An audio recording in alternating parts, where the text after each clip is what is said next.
Hey everyone, this is Alan Schimmel and you're watching TechStrong TV.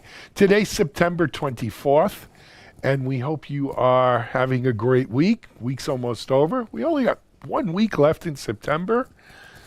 I'm having a hard time getting my head around that. It's just another month flying by. Having fun when you're dealing with COVID, I guess. Still most of us are working from home or not really going out much, and for good reason. Other in parts of the world, we're seeing a resurgence of the rates going up here in the U.S. We've kind of plateaued, but they haven't really gone down. Over 200,000 people dead. It's amazing. It's just amazing, and we still don't really seem to have a plan. But not here to talk about COVID. We're here to talk about DevOps and cloud native and cybersecurity and digital transformation, and we have a lot of that in store for you today. Let me tell you a little bit about what we've got. I've got David Lees, who's from Basis Technologies.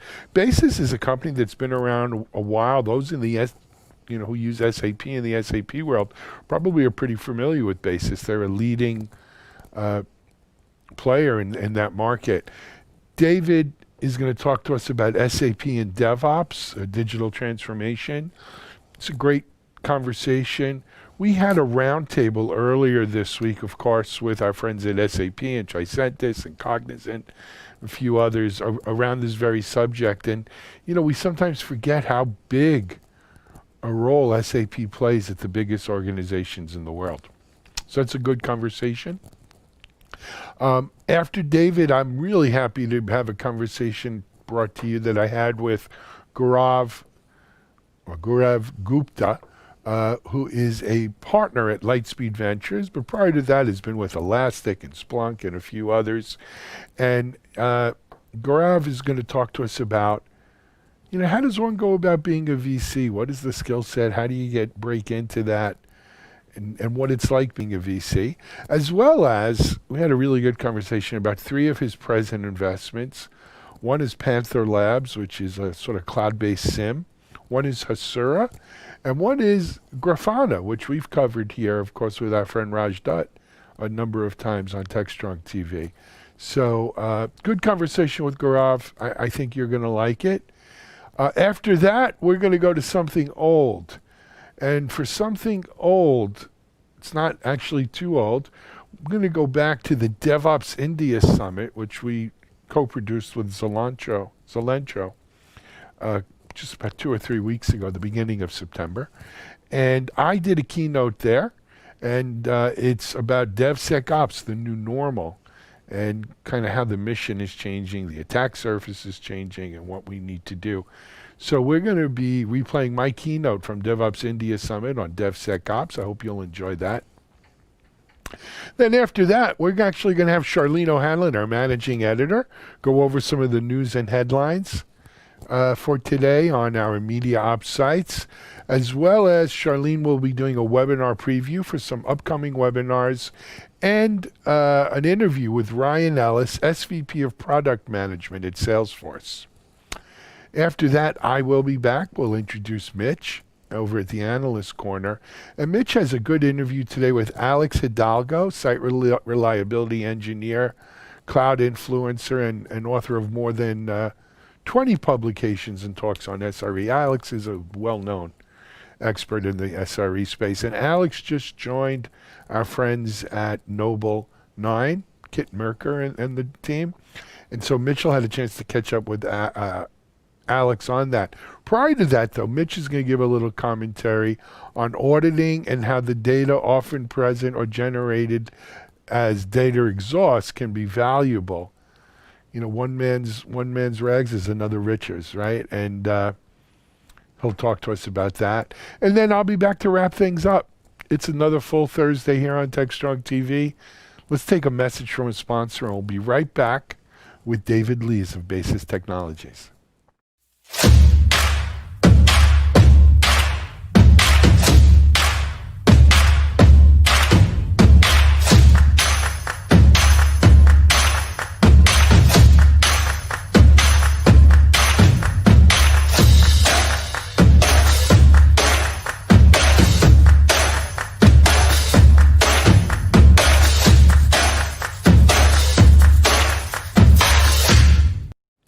You know, sometimes in the DevOps space, we lose sight of how big companies like SAP, ServiceNow, and others, what their influences are at the largest enterprises, just how entrenched they are.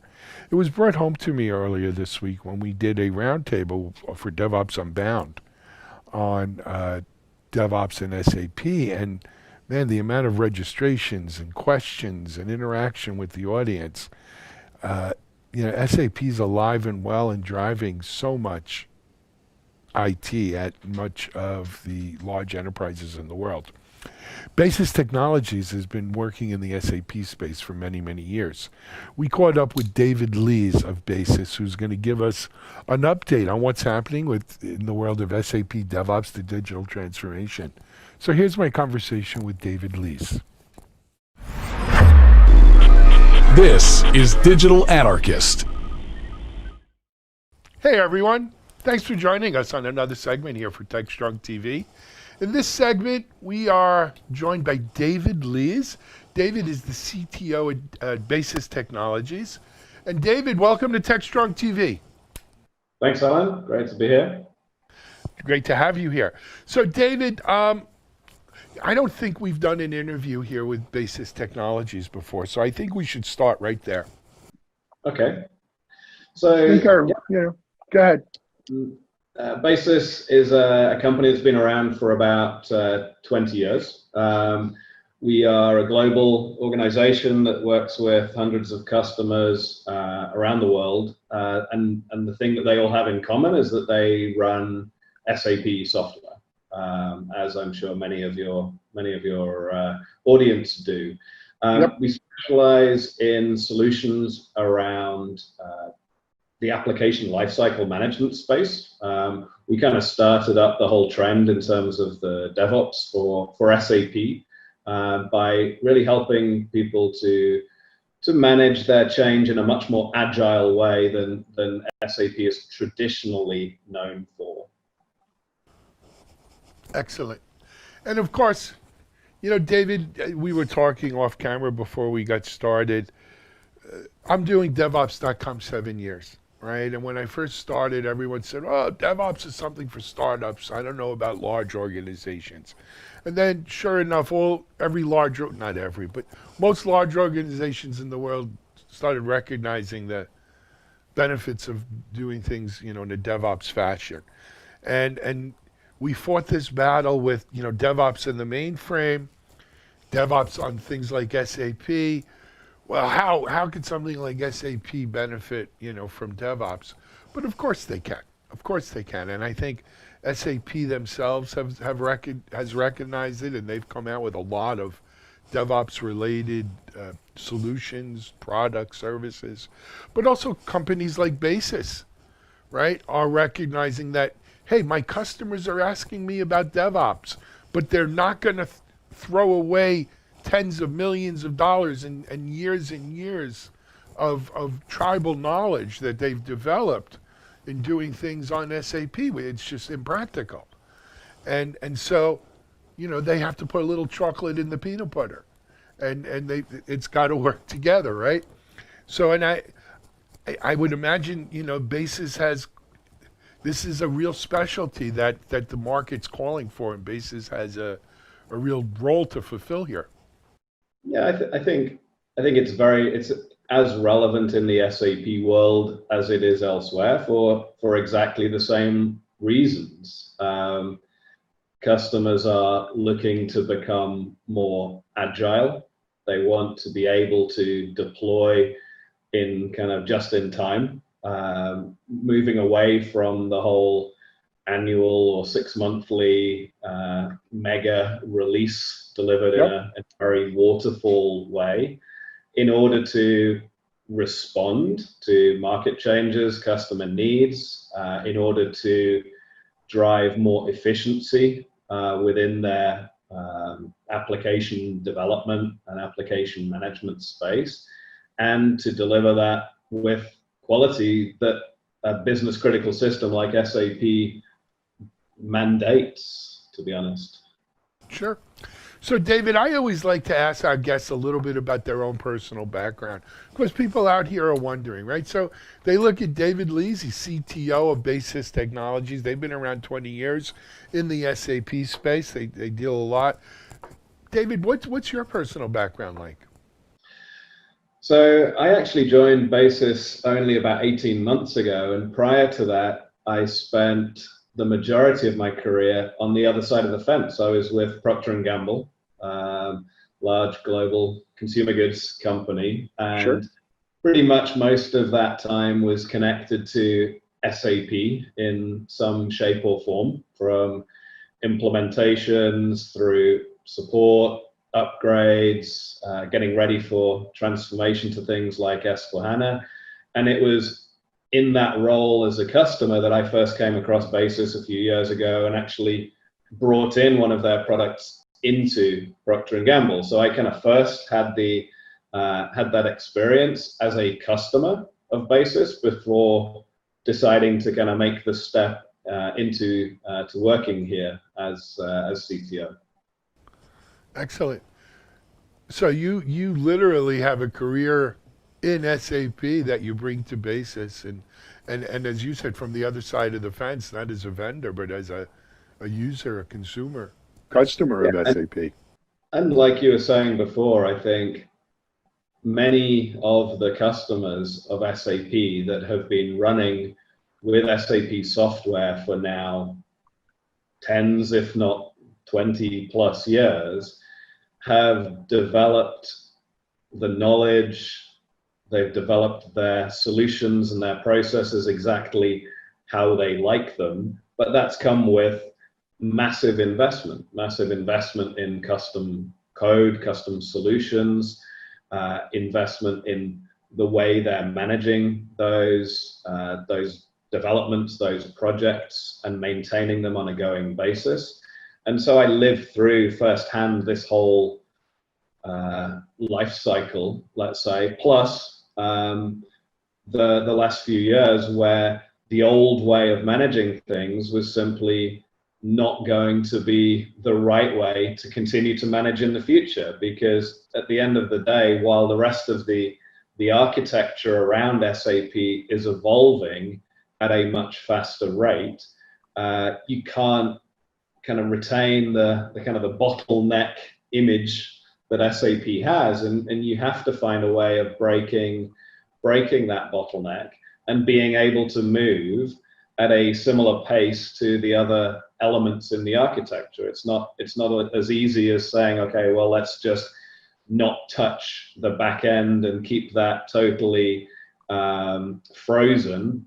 It's simply not possible. You need to make as many changes in your supply chain and finance and legal entity structure, etc., as you do in your e-commerce platform.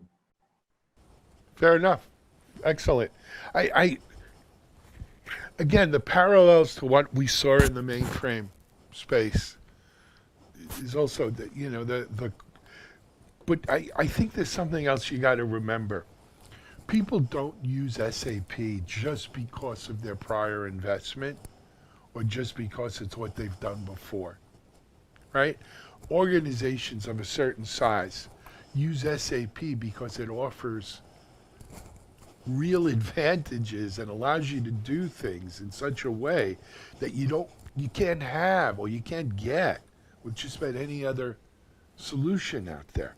So it's not just because this is what my grandpa did or this is what we've done for 10 years, 20 years. It's because we are an organization of a certain scale, right? That we require SAP, this.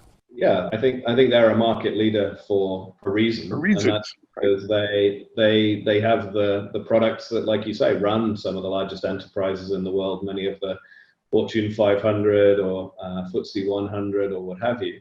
And it's in spite of that we need to find a way of being able to manage that in a much more modern way. There's certain elements of SAP that I'm sure some of your kind of more pure DevOps listeners or audience would struggle to understand. Yeah, in terms of, for example, the way version management is handled in SAP inside like a single database, hard to manage branches in terms of parallel developments, the way changes are deployed through the use of things like transports, create to some extent an ecosystem in SAP that is different than a lot of the cloud native and more modern applications. But at the same time, we want to be able to help customers to manage the risk, to manage the agility, and to be able to move things through with confidence and with speed,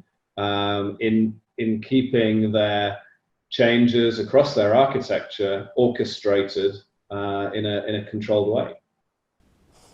Absolutely. So, David, if you don't mind, I think we've laid the groundwork here well. Let's look at, if you will, the anatomy of a SAP DevOps engagement, right?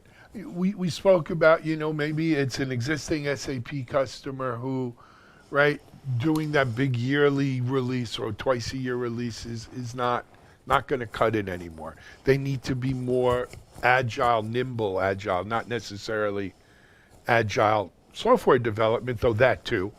But they need to be more nimble. They need to be more responsive. They want to utilize a modern CI/CD pipeline. Yeah. Type of delivery system. And I think, as with anything here, you've got the three normal components. It's about the people, the process, and the tools. So there's no kind of silver bullet that's going to say, yeah, I'm suddenly DevOps in my SAP space. You need to have similar best practices around automating as much as possible within that pipeline. Some of that's available natively inside SAP to do things like automated unit testing, automated code inspection. But the piece of the jigsaw, let's say, where we come in is to create effectively the pipeline portion for SAP using one of our products called Active Control. And that's about being able to deploy in an automated way within the landscape to the point where the customer is comfortable, and being able to kind of highlight and manage all of the interdependencies or identify where it is safe or isn't safe to move changes in a more accelerated way. So I think some of the best practices are, I would say, common across the SAP and the cloud native world. And when it comes down to some of the tooling, you need to start looking at SAP specific tooling where it's not possible to leverage some of the kind of off-the-shelf open source best practice tools like best of breed ones such as Jenkins or Git. But equally, this is where we can integrate and we can help a customer in managing their SAP side of their estate, their architecture, in a coordinated or orchestrated way with the non-SAP world that they're managing using some of these more traditional DevOps-based pipeline tools or CI/CD tools. Yep, agreed. So David, when basis comes in, let's talk about the engagement now, right? Is it more of a like a classic consulting where we come in with bodies, or is it more of an architectural and here's the processes and kind of maybe software we're going to introduce, or both? Yeah, so we are primarily a software company in terms of providing the solutions, although we do recognize and we do work with some of our customers that they also need help on what are the process changes or architectural changes that they should make in order to go further, in order to become more agile. What are some of the, again, best practices that they should be doing that without switching on or without investing in, they won't be able to go as far as they want to or need to.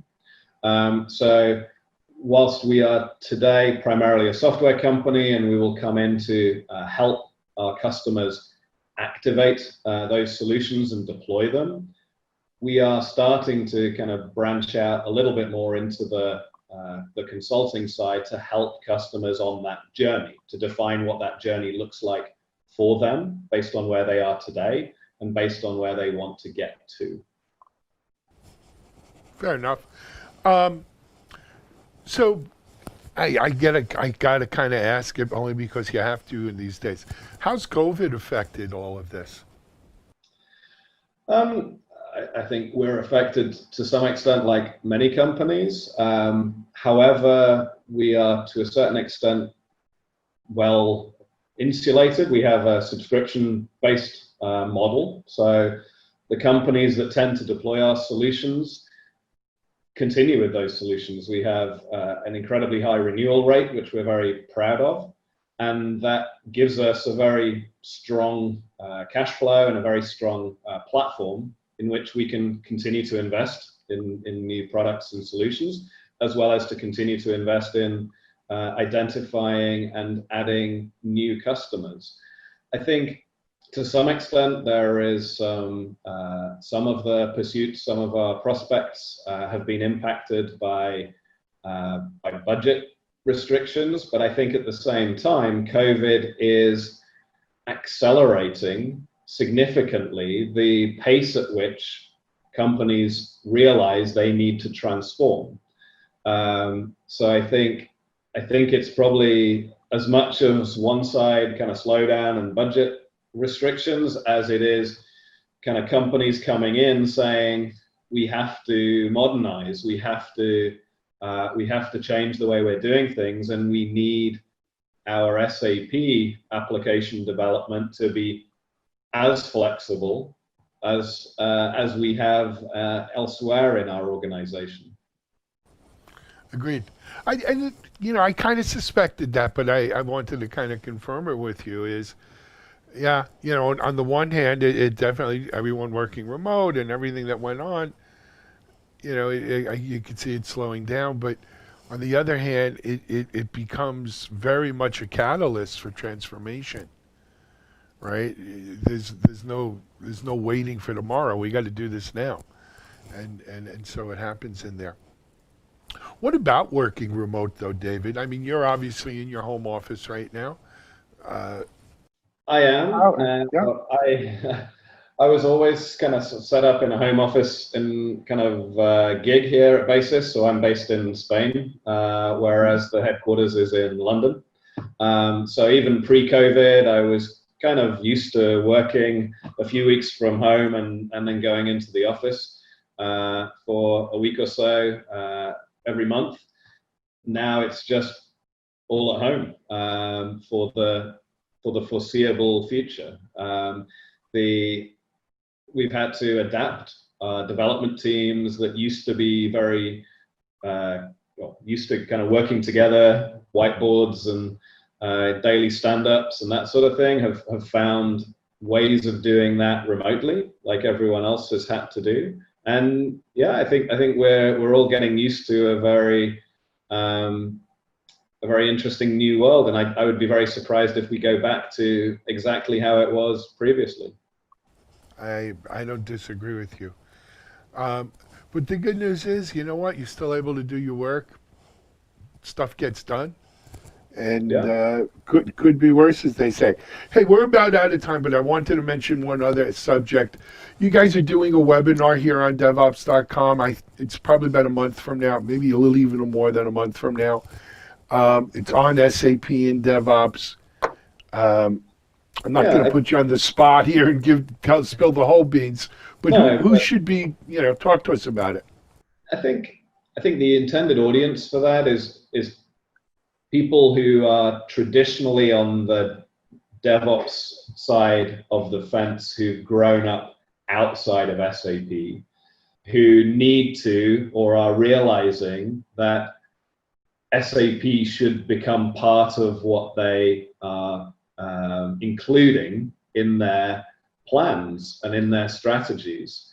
Now, I would still say SAP kind of long timers would get some value out of that webinar, but it's more about helping people understand how SAP is relevant, why it's relevant, and how we can help customers bringing the SAP world together with the more modern side of the application house for customers. And so I think it's primarily tailored towards that audience. Cool. More information on this will be available on devops.com under our webinar section. David, I look forward to that webinar. I want to thank you for joining us on TechStrong TV today. Where in Spain are you based, by the way? Near Malaga on the south coast. So most of the It's time, terrible. like yourself in Florida. Yeah, I was going to say in Boca Raton, I really can't complain either. But anyway, hey, thanks for joining us. Look forward to the webinar in October, and keep up the great work. Great. Well, thanks a lot, Alan. I look forward to coming back on, talking to you again in the future. Absolutely. David Lees, Basis Technologies, SAP and DevOps. It's real. It's something you need to be thinking about, especially if your organization is already an SAP shop. This is Alan Schimmel. We'll be right back with our next guest here on TechStrong TV.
World about a year and a half ago when he joined Lightspeed Ventures as a partner. Gaurav gives us his kind of what it's like to be a VC, and excellent conversation, as well as three of the portfolio companies that he led the investments in. One is Hasura, one is Panther Labs, which is a cloud-based SIM, and one is our friend Raj Dutt and the folks over at Grafana, who are doing so much with Loki and Prometheus and Grafana Labs. So it's a great conversation with Gaurav. I hope you'll enjoy it. Let's go to it now. This is Digital Anarchist. Hey everyone, thanks for joining us on another segment here for TechStrong TV. In today's segment, I'm actually joined by Gaurav Gupta. Gaurav is a partner, or actually, did I say partner? I don't know if that's the right term. But Gaurav is with Lightspeed Ventures. Gaurav, why don't you tell us your title so I don't mess it up? Yeah, so hey, Alan, nice to meet you. Thanks for having me. Yeah, I'm a partner at Lightspeed. What that means is I'm an investor. So I work specifically on our early stage enterprise team. So, focused on seed, Series A, Series B investments, largely in enterprise infrastructure. So before we jump into a little bit about recent investments you've done and the environment and everything, I want to address our audience out here, because I think there are a ton of young people, relatively young when you're my age anyway, who look at you and say, I want to be what he is when I grow up, or right, I want to be a VC. Look, my own son is going for his master's now, and he talks about it. Give people a little background. It's not, there's nothing in school that says, a VC, I'm majoring in being a VC or something like that. Give us a little background. How did you come to become, involved in the VC world? Yeah, So, this is actually I've been at Lightspeed for about a year and a half, but actually, back in 2004, I worked in venture capital. So, earlier in my career, and at that time, I studied computer science engineering. I was, really into technology. Had worked at a couple of tech companies, and sort of the opportunity came across to just being able to look at across a lot of companies and learn about them, in those days especially, it was really only through connections that you could get these kinds of jobs, right? And of course, there's certain appeal to that. And I worked in more of a kind of an analyst associate role, and quickly realized that while it was interesting and fun, that it was a lot harder job than you might think to be successful at. To be part of the great companies, to convince those founders and entrepreneurs that you can really add value and help guide them, and be a good partner, it was hard to do when you're pretty early in your career, at least for me. And so I then, after that, went to business school, and kind of came out of business school saying, rather than being an investor, it's time for me to actually go build something and build empathy with founders and entrepreneurs. So I did that really for the last 10 years at a couple of companies. I'm sure we'll talk about them: Splunk, Elastic.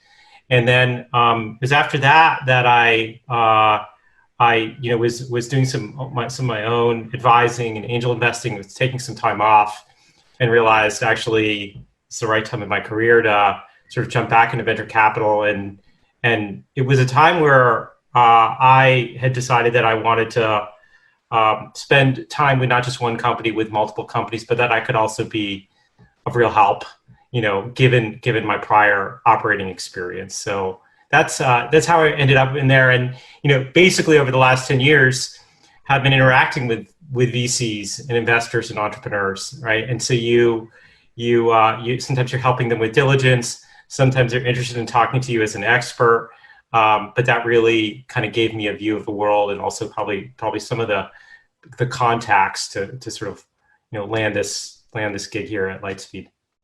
Sure. So I've been involved in venture-backed startups for 25 years. I was very lucky. I sold my first startup to a guy named Brad Feld. I don't know if you know Brad at Foundry. Yep. And back then, Brad was at SoftBank, but he was the CEO chairman of the company that bought my company. And I worked with Brad pretty much ever since, and every company I was involved with, Brad was kind of the lead VC, whether it was at SoftBank or Mobius or then Foundry. And so I was kind of spoiled a little bit, because Brad is sort of a unique individual when it comes to VCs.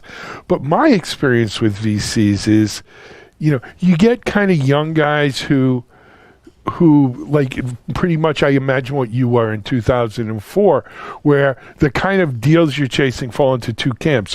One are, real potential blue chip 10-bagger kind of companies, but you do have to convince them, what are you bringing more than money? Right?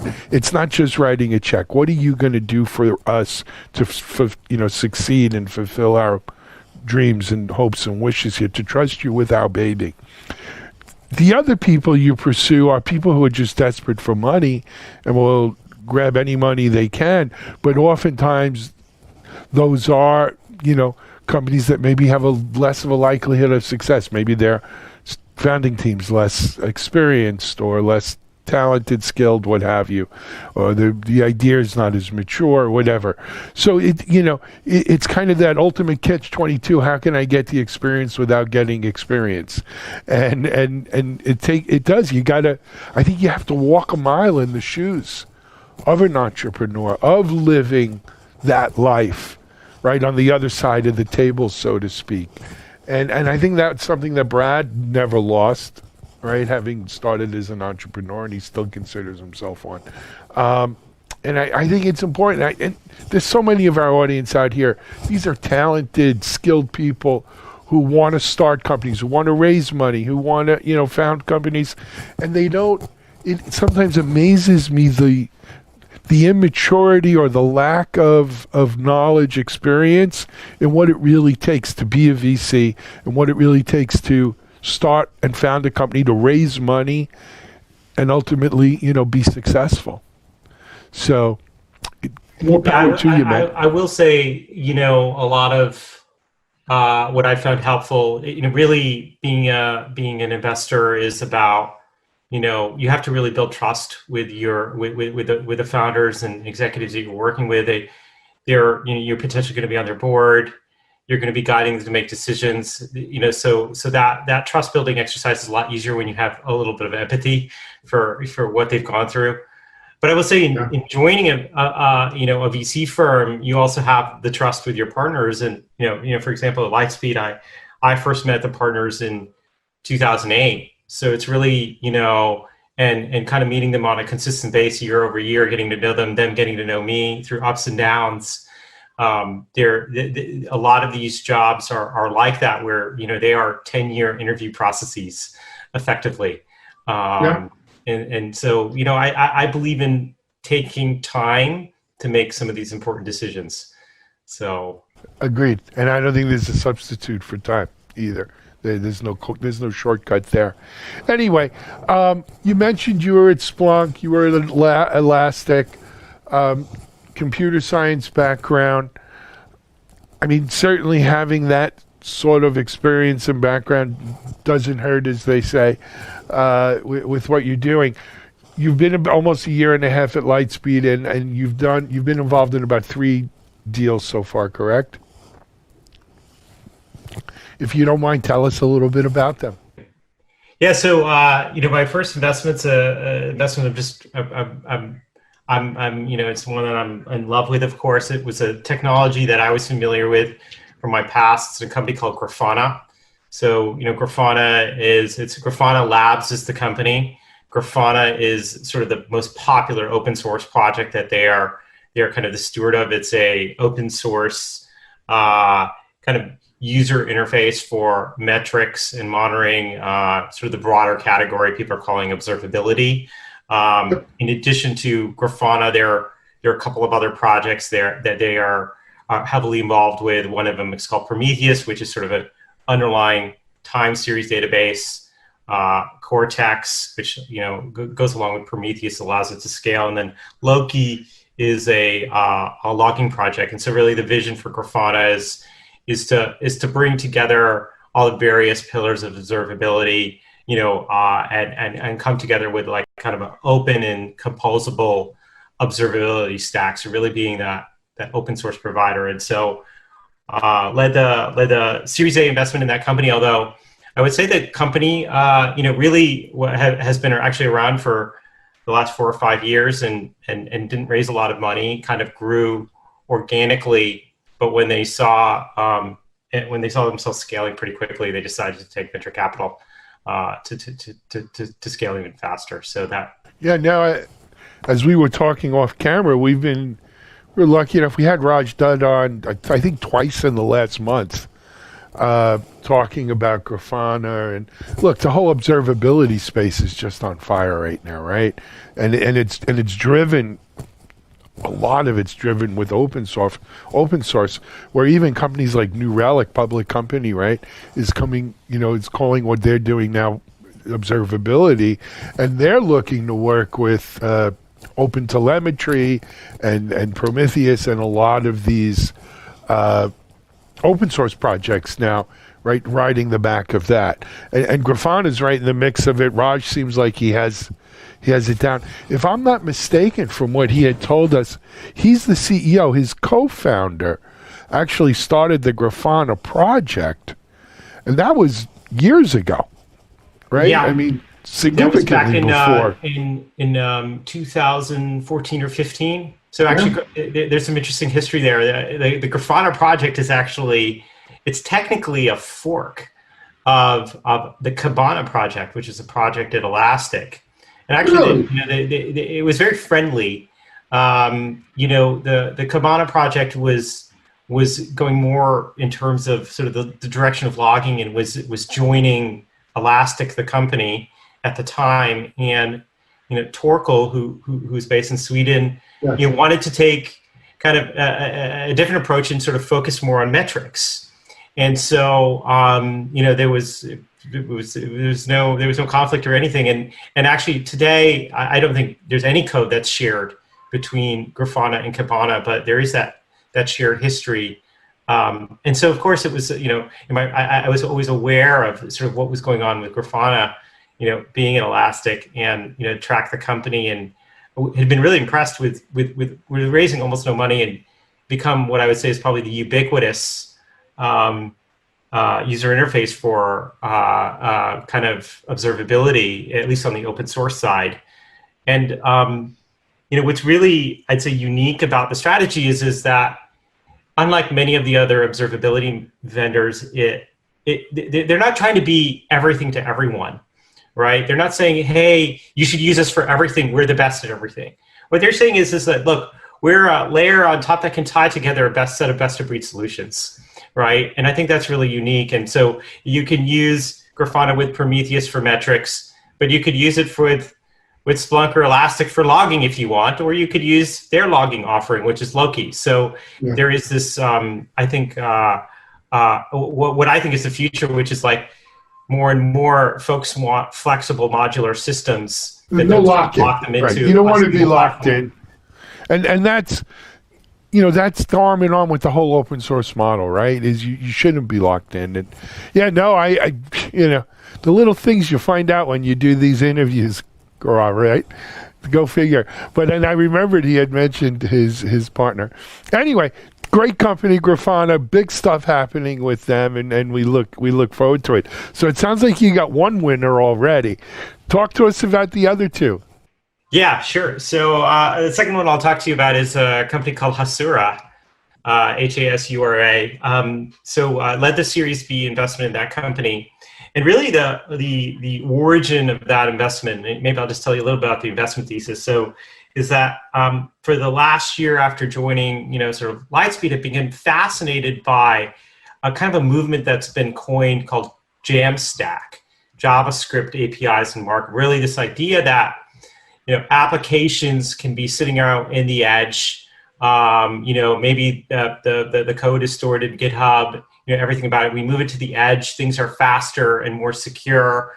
And, you're not really running with your traditional application server tier and sort of central point that oftentimes makes it really difficult to not only create an application, but launch the application. And so we've seen like a lot of static sites take off using this next gen set of technologies. And so some of those technologies on the front end are things like React, but also the things, frameworks like Gatsby and Next.js.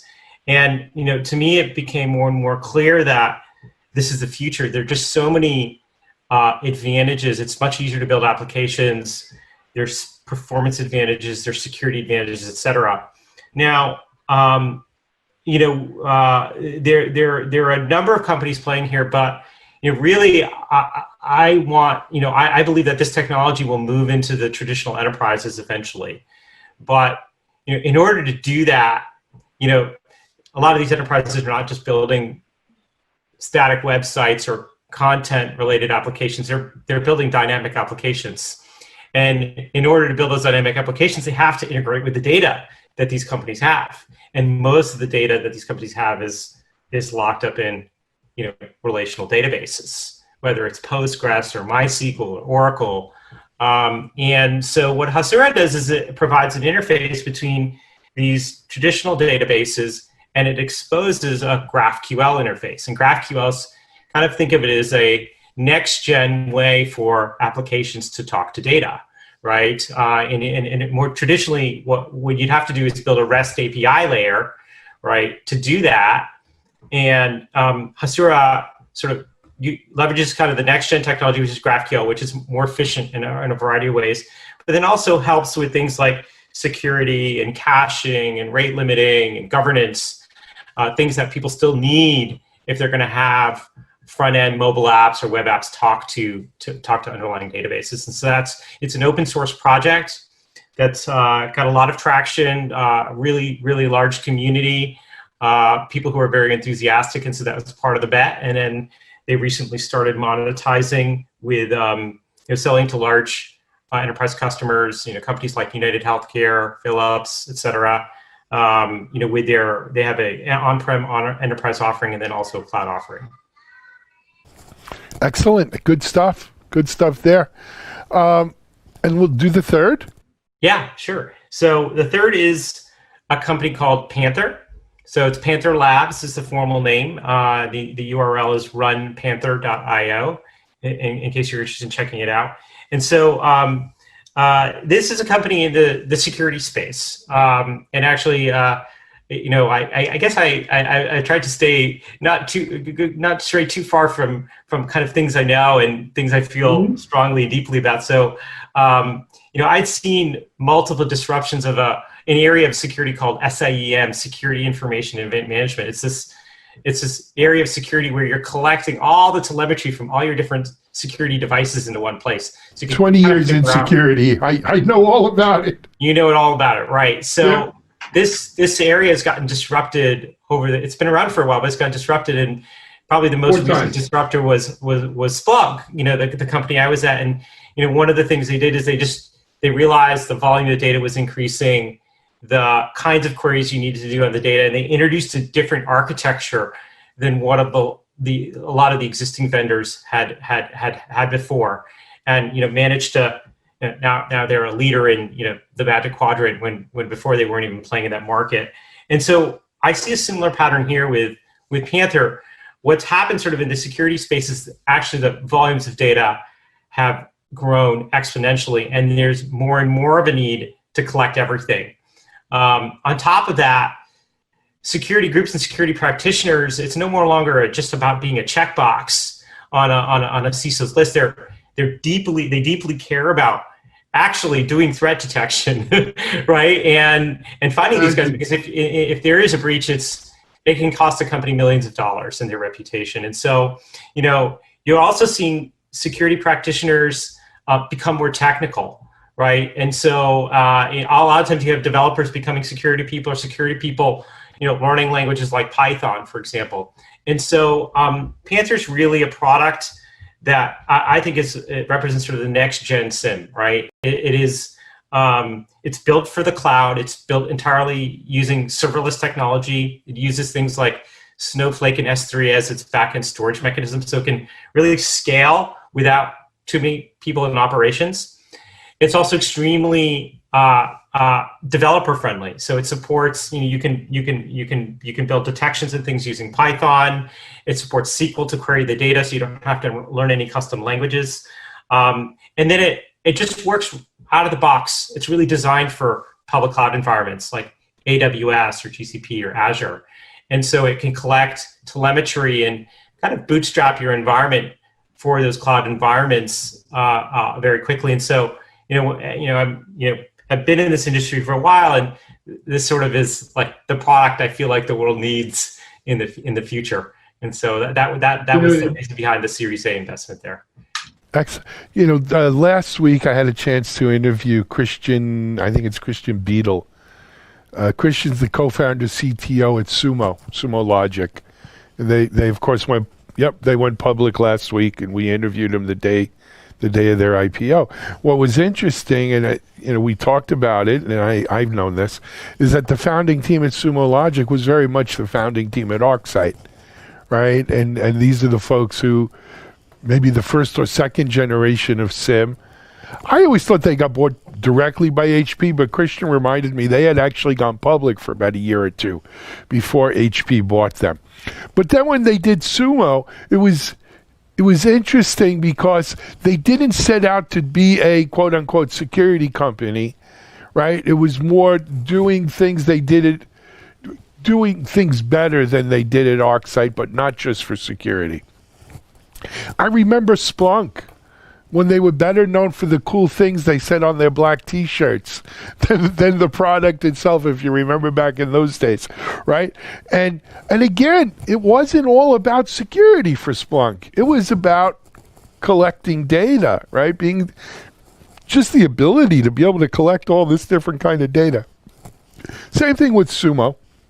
Sounds like a similar thing with Panther. Yeah, I mean, really, when I was at Splunk, we actually had very little business and security. It was mostly focused on application troubleshooting, but it was really the architectural and product approach that happened to apply to security. And I think, ultimately, a lot of the SIM category it's really just it's another kind of log, right, and metric that's coming out of a system. It happens to be extremely voluminous, right? And so, and increasingly so. You do find a lot of these companies that do log analytics, you're veering towards security for that reason. The money is there, right? There's also an urgency to purchase and solve that problem. And so, I think so. Here's my take on it, and I'm not a VC, but I do talk to a few amount of people. I think what happens is the people who develop companies with these kinds of technologies, they become infatuated with the potential money and business that doing it for security reasons alone can do. And so they tend to gravitate there because there's money there, right? And not only is there money there, there's a tremendous need there. We need this kind of technology to make us more secure. But here's, I think, another thing that affects the industry, and I'm interested in your take, Rob, is even with Splunk's new architecture, it was, except for the biggest companies, it's almost too expensive to log everything, to monitor, to intake all of that data. It costs you a fortune, even using cloud and everything else. So you got to kind of pick your spots in terms of what information do I want to take in and analyze and do my thing with. And so in that scenario, I think security rises to the top of the heap as probably the best bang for the buck in what information I take in and what I'm going to use it for. I think in a perfect world, people would like to open the spigots and collect everything, right? If somehow there wasn't this prohibitive cost around it, they would collect everything. Just because they can. What they would do with it, I don't know. But I think that is a reason why, even though these companies may not start off quote unquote as security companies, they ultimately gravitate towards a security audience. Yeah, I would agree with you. They're definitely, if you're going to prioritize sort of high value, high impact use cases. Security oftentimes will rise to the top, or let's not shortcut that aspect of it. But I would say that the founder of Panther and some of the early employees worked at Airbnb and Amazon AWS, and so there they looked at Splunk, they looked at Elastic, they looked at Sumo Logic, and this is several years ago, right? So these guys were really at the cutting edge of volumes and the kinds of hackers and attackers they were seeing. And so they looked at these processes and said, hey, we actually at a minimum need to collect all this data, and ideally we collect all this other data as well. And oh, by the way, we need to go back and be able to go back and look at 18-month-old data if we really want to figure out what the root cause was that someone's been trying to attack us for the last year. And so they looked at these existing solutions and they sort of said, this isn't going to work, and even if it does theoretically, it's going to cost us way more than we could possibly spend. And so that's what led them to build their own open source solutions, which then led to the inspiration for Panther, right? And so I do believe it's a bit like observability, right? That you just don't know what you don't know what you don't know, right? And it's better to collect all the data because then you can actually do a retrospective and really understand what might have happened. If you don't collect the data, you'll never know. Then, right. Then you're not even in it. And I do think that actually the game has changed quite a bit with serverless architecture, which makes compute extremely cheap, right? And cloud data warehouse technology like S3, Snowflake, Athena, which really dramatically reduces. Now, the problem with those existing sort of data warehouse technologies is never suited to real-time streams and security data and that. So we could never use that stuff. We had to build custom backends, right? Like what Splunk is, and we had to index all the data. It was very heavyweight. With these new technologies and new approaches, it is now viable to collect all the data and analyze it in real time and do a whole bunch of these things that people have been dreaming about. And this is kind of what a lot of these companies, these larger companies, built in-house. And so now, a lot of what we do as VCs is sort of say, hey, what did these larger companies who are at the forefront, who are probably 2 or 3 years earlier than everyone else, do? Okay, let's see if we can then take that and productize it for the rest of the world, because they'll be there pretty soon. SaaSize it. I agree with you. Gaurav, I got bad news. I told you 25 minutes. We're blowing past 30. I told you 15, 20, and we're blowing past 30. And we had a very ambitious agenda. We haven't even gotten to some of it. I need to invite you back on. We'll finish up with Panther, and then let's talk about investing during COVID and what, how VCs are operating and what you guys are looking for. We'd love to have you back here. This has been a great conversation, but we got, as often happens. I get excited about my company, so. So do I. Don't worry about it. That's why I come and do this every day. It's if you do this if you love what you do, you never work a day in your life. So it's all good. Anyway, thank you for joining us. Come back. Let's finish our conversation. Gaurav Gupta, partner, Lightspeed Ventures, here on TechStrong TV. This is Alan Schimmel. We'll be right back with another interview.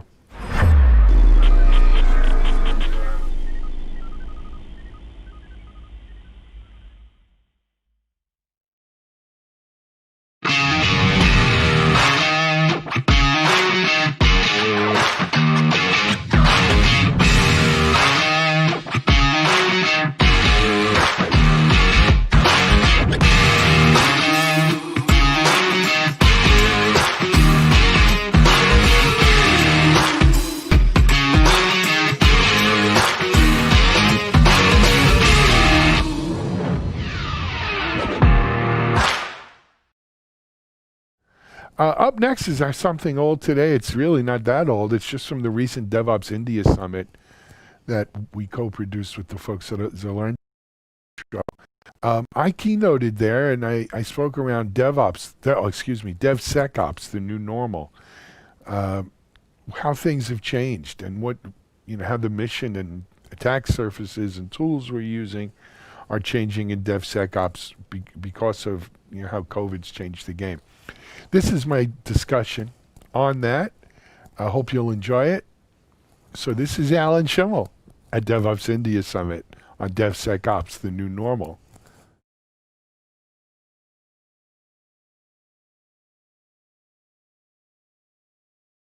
As the founder, CEO, and editor-in-chief of MediaOps, the company behind DevOps.com, Container Journal, as well as the co-founder of the very prestigious DevOps Institute, our next keynote speaker is attuned to the world of technology, particularly cloud, DevOps, security, and open source. He's one of the most popular personalities in the security and technology community. Being a digital anarchist, he has assisted in building many technology companies by combining a strong business background with a deep knowledge of technology. In a few minutes from now, he'll bring to you his insights on DevSecOps, the new normal. Please put your hearts out as I now invite on the E stage the one and only Mr. Alan Schimmel. Hi, everyone. This is Alan Schimmel of DevOps.com. Welcome to the DevOps India Summit, and thanks for attending my session here today. I'll be talking about DevSecOps, the new normal. Everything has changed. And We're going to have a good discussion. But for those of you who may not be familiar with me, my name is, as I said, Alan Schimmel.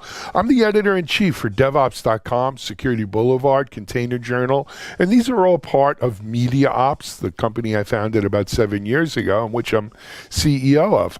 I'm also the co-founder of the DevOps Institute, the Accelerated Strategies Group, Analyst Group, and our digital platform, Digital Anarchist. I host TechStrong TV 3 days a week, and within the DevOps and DevSecOps space, I get around. But if you haven't checked out any of the brands that fall under our MediaOps brands, please do. And thanks for joining us today. So DevSecOps, the new normal. Like most of you, the COVID-19 situation, calamity, has had a profound impact on our personal lives, on our professional careers, and on humanity as a whole. Never, in some ways, never before has all of humanity faced this one common enemy, one common threat. And no matter whether you're watching this in Bangalore, India, or Rome, or London, or New York, or San Francisco, or Sydney, Australia, or anywhere else in the world, all of us are concerned for our safety. All of us are concerned about what's happening with this terrible virus and disease. But it's had profound impact on our ability to work, on our ability to exist even. But here's the good news, if there is any good news in all this, is that for those organizations who had adopted a DevOps sort of framework or mindset, for those organizations that were already moving towards digital transformation, cloud transformation, for those organizations that had already adopted a DevSecOps posture or path, it's been a little bit easier to move to this all remote new way of doing things.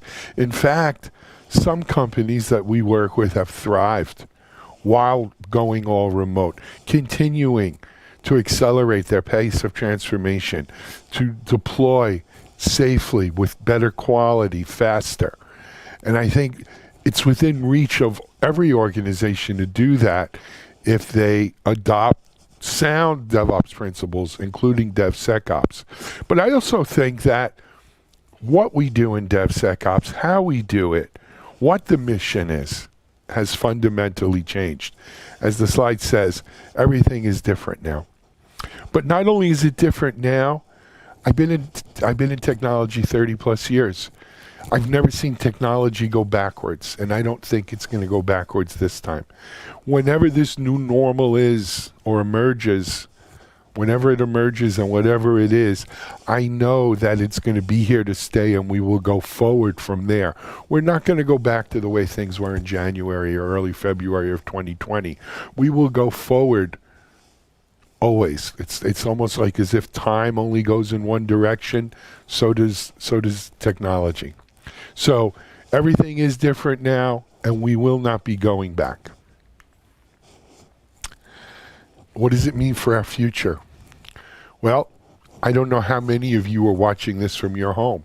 How many of you have been watching this from home even before COVID? I would imagine there's many more of you working from home now. In fact, here in the US, pretty much everyone was working from home for the last 4 or 5 months, and then most still are. But here's an interesting thing, and we learned it even here at MediaOps. It's okay. We can work from home, especially if you're in the knowledge industry, technology industry. We can work from home and still be effective. So one has to ask themselves, why go back to the office? What do we gain from being in the office? And yes, there is the so-called water cooler conferences. There is that face-to-face, human-to-human interaction, which I believe in and I still think is important. But in the greater scheme of things, it's an 80-20 rule. We still can be very, very effective working remotely. And I think the future is that people may come back. Some of us will go back to our offices full time. Others, though, and I think the majority, may go back to their office occasionally, 1, 2, perhaps 3 days a week. But the shift to remote work and working from home is not going away and will not go back. Just a point of fact, Gartner recent survey, 74% of CFOs will shift some employees to remote work permanently after the pandemic. Now, so that's almost 3/4 of all CFOs. And when they say shift some employees, I've seen that number fluctuate between 30 and 70%, depending on size of organization, how remote they were before this, and their particular job function. But this is going to fundamentally change so much of what we do in DevSecOps, in security, as well as technology, as well as society. Think about it. I wouldn't want to be selling commercial real estate leases right now. It's got to be a tough sell. Let's briefly take a look at what the traditional approach to security was prior to COVID, right? And if you're like, I don't know if you're like me, but as I mentioned, I've been in technology 30 plus years. I've been in security over 20, 25. And, it was always, number one, we were securing the device, that endpoint. We had antivirus, and then we, of course, had anti-malware, anti-phishing, FTE, security policies around passwords and versions and patch controls and upgrading, and MFA, which was a huge part of it. After securing that endpoint, right, it was a defense in depth, as we call it, layers. We had securing the network. And for many of us, that translated now into Wi-Fi access security, guest networks, VPNs, intrusion detection and prevention, firewalls, etc. And then the third part of it was securing applications. So we had things like single sign-on and MFA and conditional access and IP trust, and more importantly, AppSec. Right? I think the fundamental thing, or the biggest part of DevSecOps, was around AppSec, securing our applications. But DevSecOps brought a twist to the AppSec equation. For so long, or originally, AppSec, right, you had your web application firewalls, which was sort of post-deployment AppSec, if you will. And whether you are a fan of WAF or not, they're there, and they have been. But so much of AppSec started to evolve into penetration testing as a service, web application testing as a service, pre-deployment. And we kept, as we say, shifting left this AppSec, shifting AppSec left, right? Checking our code earlier and earlier, to the point of let's check that code as soon as we log it into our Git or whatever repository we're using, right? And so this whole idea of shift left with security, DevSecOps, GitOps, building security into it, really caught on before COVID. I will tell you, and this is something that we follow very closely at DevOps.com and Container Journal and Security Boulevard, that model of AppSec, of shifting it left, was really, I don't want to say becoming dominant, but it was becoming the norm. That was a best practices. Now, as a result of what we've seen in COVID and with teams working remotely, we've seen that best practice accelerated. It is now really the dominant way of developing, because the key part there was that this AppSec testing started to be automated, built into our software delivery pipeline and process, and developers and just testers, not just necessarily the security team, was able to initiate these scans and this test. And COVID or no COVID, fundamentally, that's what made DevSecOps as popular as it is, that it's the theme of this year's event, and it was the theme even before COVID. Now, our IT infrastructure world has changed. First of all, we've seen just perhaps 6 years worth of cloud transformation migration over the last 6 months, right? So what that means is our on-premises infrastructure, not just security, but IT infrastructure, has become obsolete in a matter of months, right? If you're not moving it to the cloud right now, you're probably really suffering. And in moving it to the cloud, that changes some of our fundamental security assumptions, right? So for so many of us, security in the LAN, security at the office was based upon a Microsoft Active Directory infrastructure with domains, right? Domain control and stuff like that. We logged on predominantly through Windows. And it was easy, not easy, but we knew what the mission was, controlling our infrastructure on premises. We were able to build that perimeter around our infrastructure. We were able to build that perimeter around our users who were in the office. We were able to build that perimeter around our applications that were in the data center or the server closet in the office. And that's changed now, right? That in early March, in the blink of an eye, that all went away. We moved to a cloud, or we accelerated our movement to a cloud infrastructure. The other thing, and again, this was a trend that was really well on its way before COVID, but COVID has cemented its place as the preeminent, dominant way of doing things, is that there's really no applications. There's not even a lot of data, unless you're in some sort of government or other highly regulated environment where data has to stay local. The data is not even local. The app's not local. The data is not local. The users aren't local. So why should anything else be local, including security? So nothing's on-prem. I've heard some companies refer to this as SaaS ops, right? We live in the age where probably for all of you out here, I'm going to guess 80 to 90% of the applications you're using are SaaS-based applications, whether it be Office or Microsoft 365 for, common spreadsheets and Word documents, or the Google, analogs of them, or other kinds of applications, Salesforce, AWS, or whatever you're using, Adobe. They're all SaaS-based. And it's not just commercial off-the-shelf applications.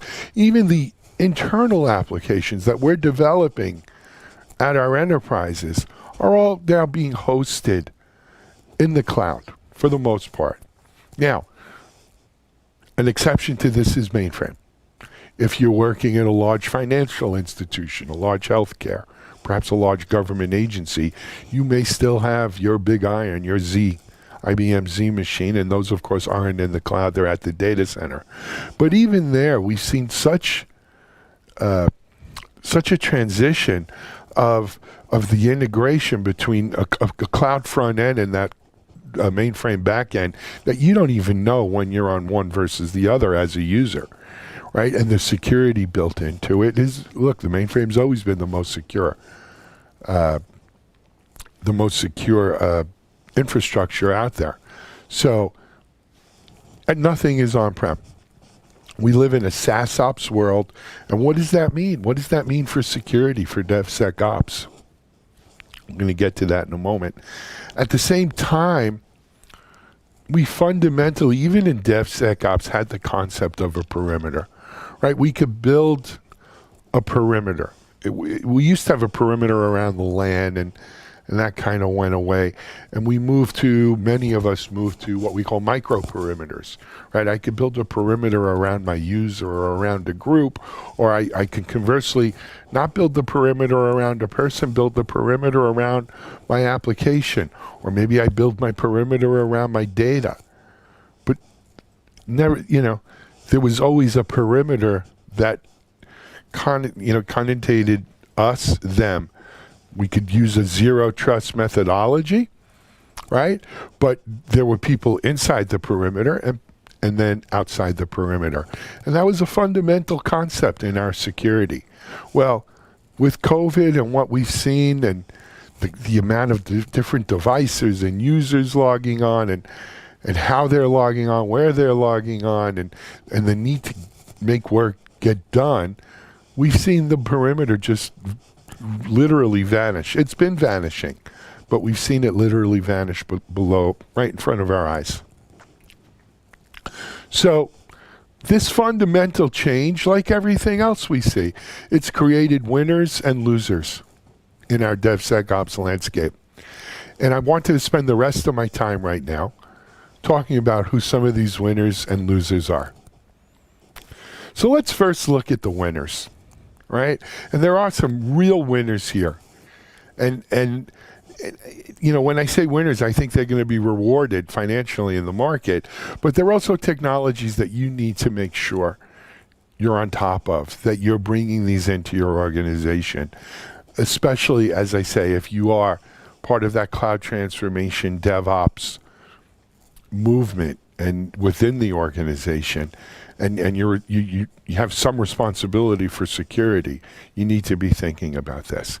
The first thing I wanted to bring up was identity and access management, right? As I said before, the domain has gone away, right? We don't have, first of all, we're not all using Windows laptops anymore. There's Macs, there's iPads, there's phones, there's people using machines that, you know, perhaps belong to their children or spouses, or and they're using them for school as well. And there's so many different permutations of what we used to think of as one person, one machine, one identity. That doesn't compute anymore. Today, we need an identity and access management system in our cloud-enabled DevOps environments that span all of the use cases, that span all of the places where we're computing from and where we are accessing to, right? So Active Directory back on a prem, or even Active Directory in the cloud, may not help us when we have to do hybrid or multi-cloud access, when we are accessing SaaS-based apps from 30 different providers, right? Single sign-on becomes important.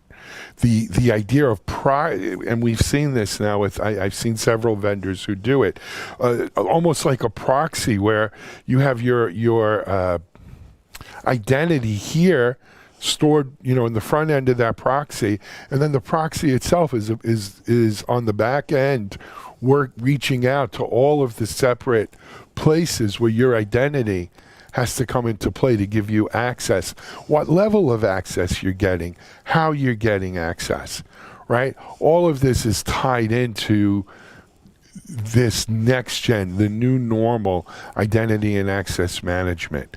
So look for identity and access management solutions that enable your developers who are working remotely but nevertheless developing, that they get the access they need, that they don't spend a lot of their time fiddling with sign-on perhaps, but still it's secure, that you know who's getting on, what they're getting access to, and that they can get access across the entire infrastructure of your organization. Not just the server closet anymore, not just a few applications, but across the entire thing. This direct access, direct to cloud model signals the end of the domain. As we're going to talk about in the loser section, I think it also signals the end of backhauling all traffic back to the LAN from the WAN to go back out to the cloud. It really makes no sense. We're going to talk about that as well. I mentioned the term SaaSOps. What do I mean by it? What I mean by it is that your average user in your organization, if you're a DevOps-enabled organization, you've undergone, you know, or at least you're somewhere along the line in cloud transformation. If you're like most of the organizations in the world today, you're probably using something in the area of 25 to 30 SaaS-based applications. Each one of your users excuse my language, each one of your users are using a SaaS, 25 to 30 SaaS applications. Crazy, you say? Sit and think about it. Think about the applications you use on a daily basis, the applications the average user in your organization uses on a daily basis. And I think you'll find that 25 is even a conservative number. The interesting thing is that each of those 25 plus applications reside in a different place in the cloud, or in a different location. They're not all on your infrastructure. They're not all on your instance in AWS or Google or Azure. There might be some here, there, and everywhere. And every single one of those SaaS applications needs to have identity and user credentials for your users. They need to be secured, right? So that others can't log on and access it. And here's the important thing, and we're going to talk about it next. The data. One of the things I think we are learning, again, the hard way with COVID and the work from home, is that the data is king. We may not have a lot of control over what devices people are using to access our information. We may not have a lot of control over where they are. We hopefully have control over confirming their identity and their level of access management. But it is imperative that we own our data. I think the biggest new battlefront in DevSecOps is on data. There's this whole movement around data ops in DevOps itself, and data security is part and parcel of that. We must, in this new normal, understand where our data is, how it's protected, right? There are new encryption. Some of us are already looking at encryption technologies for a quantum world where we move from algebraic algorithms to geometric algorithms. And that's happening probably in the next 2-3 years. So we have to get ready for that new normal. But we must secure our data. We have to secure our data coming, going. Who accesses the data? What did they access? Where did they download any of it? Does the data remain up here and we just let people view it? How do we let them manipulate it? Data security is a fundamental new frontier in DevSecOps, and you need to get on top of that. Just as you do identity and access management and SaaS ops, data security. That's a triad there. Another area that I think is going to come out of this as a winner and that you need to start focusing on for your DevSecOps organization and plan is what I call life on the edge, right? As we move out, we move to the cloud, centralize things in the cloud away from on-prem. But at the same time, what we're seeing now is a move to the edge, where what maybe data stays centrally, but maybe some of these SaaS-based apps, in order to better deliver to all of the myriad of ways and places that people are accessing it, we need better edge computing solutions. And security or not, those edge computing solutions are coming, right? I think edge ops, if you want to call it that, is going to be a really hot area in this new normal. Right? It's just the way of things in computing, right? If you're not moving forward, you're dying. We have been moving to this cloud central model now for 10, 15 years, right? And COVID has done nothing but tremendously accelerate it. But at the same time accelerating it, we're seeing a new evolution, which is we will always, we're going to have information in that cloud center, but we're going to be moving it to, or certain information and certain types of applications, and most importantly, certain types of security will be moved to the edge. So we might have sandboxes in the edge, a la something like a Zscaler or something like that.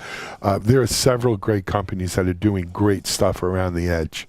Over on DevOps.com Security Boulevard, we've interviewed a bunch of them on our TechStrong TV show that plays 3 days a week. We've interviewed a lot of these. But be mindful, I think it's the job of my security friends out here who are in DevSecOps. Don't try to stop the revolution. Don't try to stop the new normal. Life on the edge computing is going to be an inherent part of that new normal. And it's our job to figure out how to do it securely.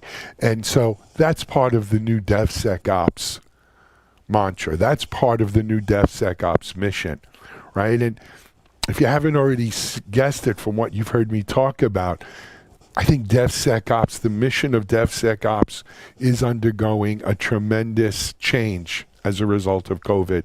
We're moving away from just shifting left and testing applications to how does security work in this new DevOps cloud transformative world? And that's DevSecOps, right? It's part of Dev Everything Ops. So life on the edge, really important. I wanted to mention another technology, and I had a good conversation with my friend Mo Rosen, who's the CEO of Guardian, or Digital Guardian, excuse me. And, we spoke about DLP. DLP, you say that? Yeah, that DLP. It's 15, 20 years old, and a lot of people thought it went away. But I think what we've seen as a result of this new normal is that technologies like DLP, technologies like NAC, Network Access Control, have had a renaissance, have had a rebirth. Because all of a sudden, we're not worried about someone taking data from my server closet database, but we are worried about who's accessing my data in the cloud and who's downloading it to their personal device, whatever that device may be. And then what happens to it? So the ability to make sure not only who comes on my network, but what comes on my network. And then what do they access and where do they take it is more important than ever. And it's inherently part of the DevSecOps mission. And I think you need to take a second look at DLP and NAC and make sure what you've got there is up to speed. Let me mention another winner that I didn't put on here because I happen not to be fond of it and I don't recommend it, but nevertheless, I do think it's come out a winner as a result of this new normal, and that is monitoring employees. When we went remote here at Media Ops, as a CEO founder, I will tell you, I was nervous. Are people going to work? They're going to be home. Are they really going to put in a full day's work? Are we going to be as productive with everyone remote as we are with everyone in the office where I could see them? And the paranoia runs deep, right? And it took me a month to recognize that not only were we working or as productive as we were in the office, we were probably more productive. People were working harder. They weren't losing time commuting. They didn't shut off their computers at 5 o'clock, and we were getting tremendous amount of work done. And it made me rest easier as a CEO. A lot of organizations where the paranoia runs a lot deeper than that. And one of the things we've seen happen as a result of this new normal, of this COVID, is that, we have this big brother is watching mentality, where they're actually, DLP is one thing, but they're looking at every website you go to, how much time you're spending online, what files and how much time you spend with them, who you're chatting with, what you're Zooming on, and everything else. And I get it. I get that people want to make sure that their employees are productive, that their employees are not doing anything potentially malicious and everything else. But to me, it goes over the line very easily. And if you're using those kinds of tools, I think you got to be really cautious. You got to recognize your paranoia, and you have to know where do I draw the line on that, right? What is okay and what's invasive? Don't be big brother. Hopefully you've hired people who you're paying a decent wage to, and those people are adults. If you're worried about it, you've probably hired the wrong people. Now look, the insider threat is real. Anyone in security will tell you that. And you do need technologies and process programs in place to thwart the insider threat. I'm just saying be cautious. Don't go too far over that line. And because then it becomes an environment people don't want to work in, and that's an issue. So I don't have it on my winners list because I'm not fond of it, but certainly it's something people are looking at. Let's talk a little bit about the losers.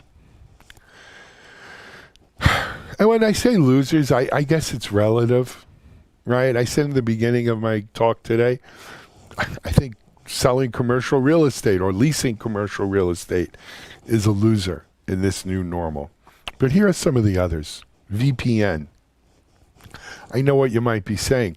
What, Alan? When we went remote, we had to buy so many more concentrator licenses and more VPN capacity.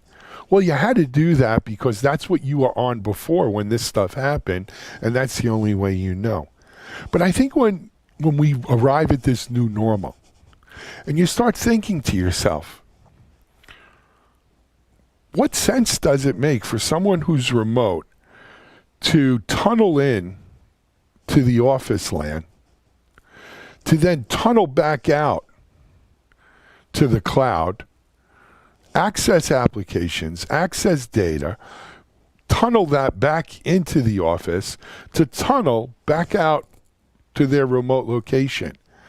The bandwidth consumption, the cost of the tunnels, and just the latency is just, it makes no sense. It makes no sense. Now, I know a lot of you have invested a lot of money in your VPNs over the years, not just during COVID. But, you know, I remember talking to Jay Chowdhury, CEO, founder of Zscaler, and this was 8 years ago, 7 or 8 years ago. He said, Alan, 5-10 years from now, the idea of VPNing will be so ludicrous, no one's going to do it. And I think, again, COVID has hastened this, right? The whole new normal has shown us that what a wasteful way of allowing our employees who are remote to access remote assets, all the while having to go through this nexus of the LAN. It's gone.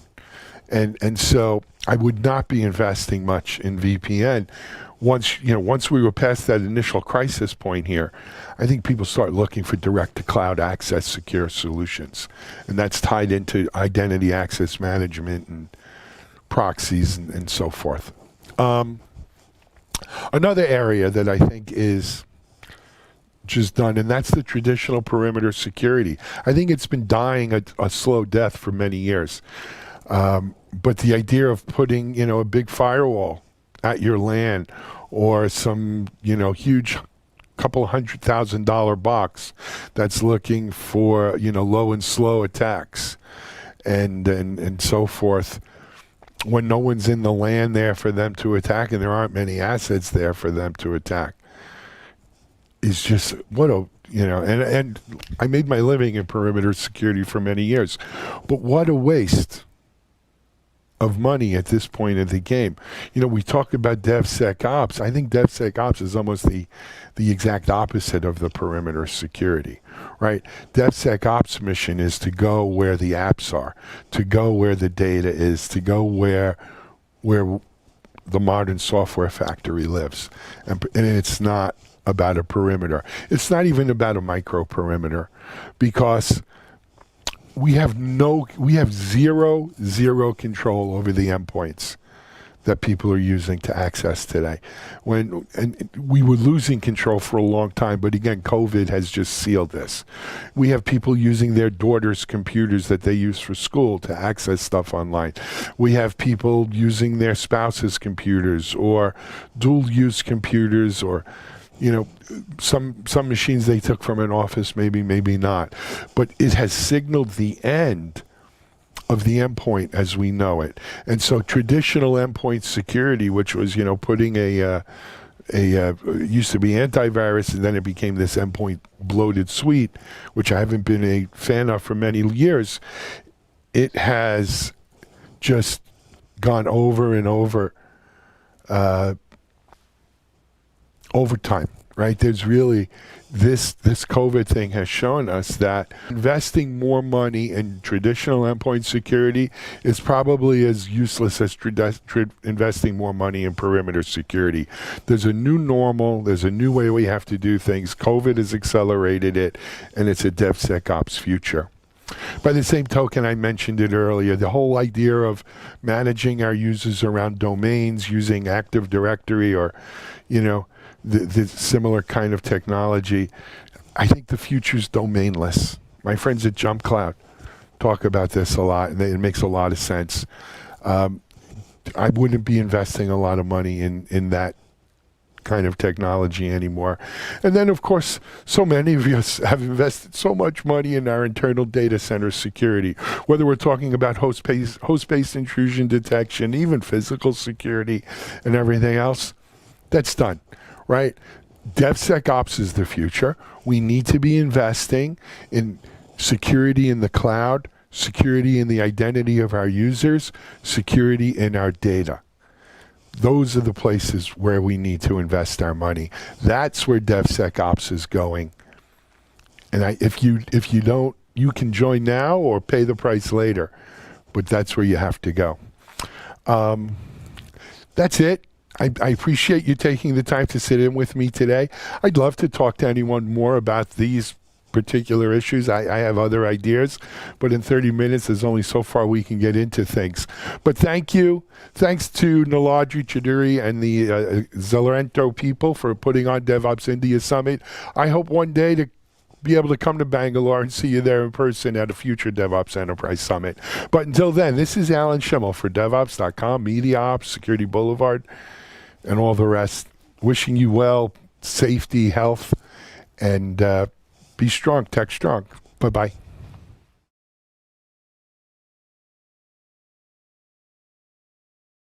CISO Talk, to hear how real-world CISOs are dealing with today's real-world issues. From enabling secure remote workers to accelerating secure cloud adoption, defending against a pandemic of security attacks and beyond. CISO Talk covers the cyber topics you want to learn about.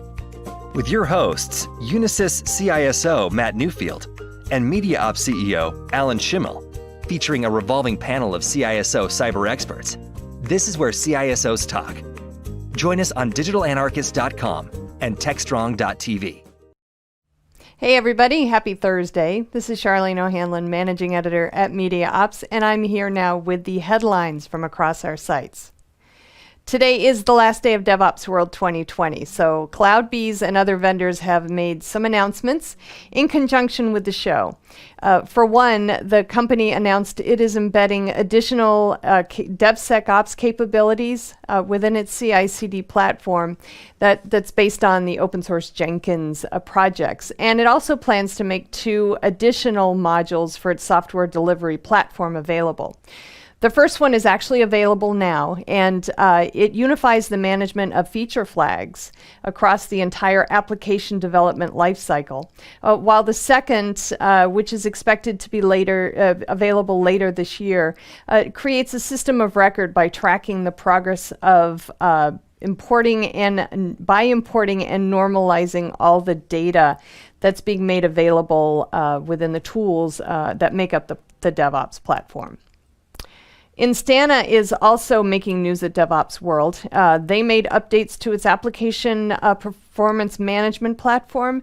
That now includes tools for configuring, monitoring, and managing service level objectives that are based on a series of wizards that DevOps teams can employ to create a dashboard to monitor all the components that make up a specific application service. If you're in the DevOps space, obviously, these tools are going to help your job tremendously. So what else is on DevOps.com? Well, we have from Bill Dorfeld, who's one of our premier freelance writers. He offers up ways that organizations can avoid shadow IT when they're introducing low-code technologies. we've been hearing a lot about low code lately. It's a very hot topic.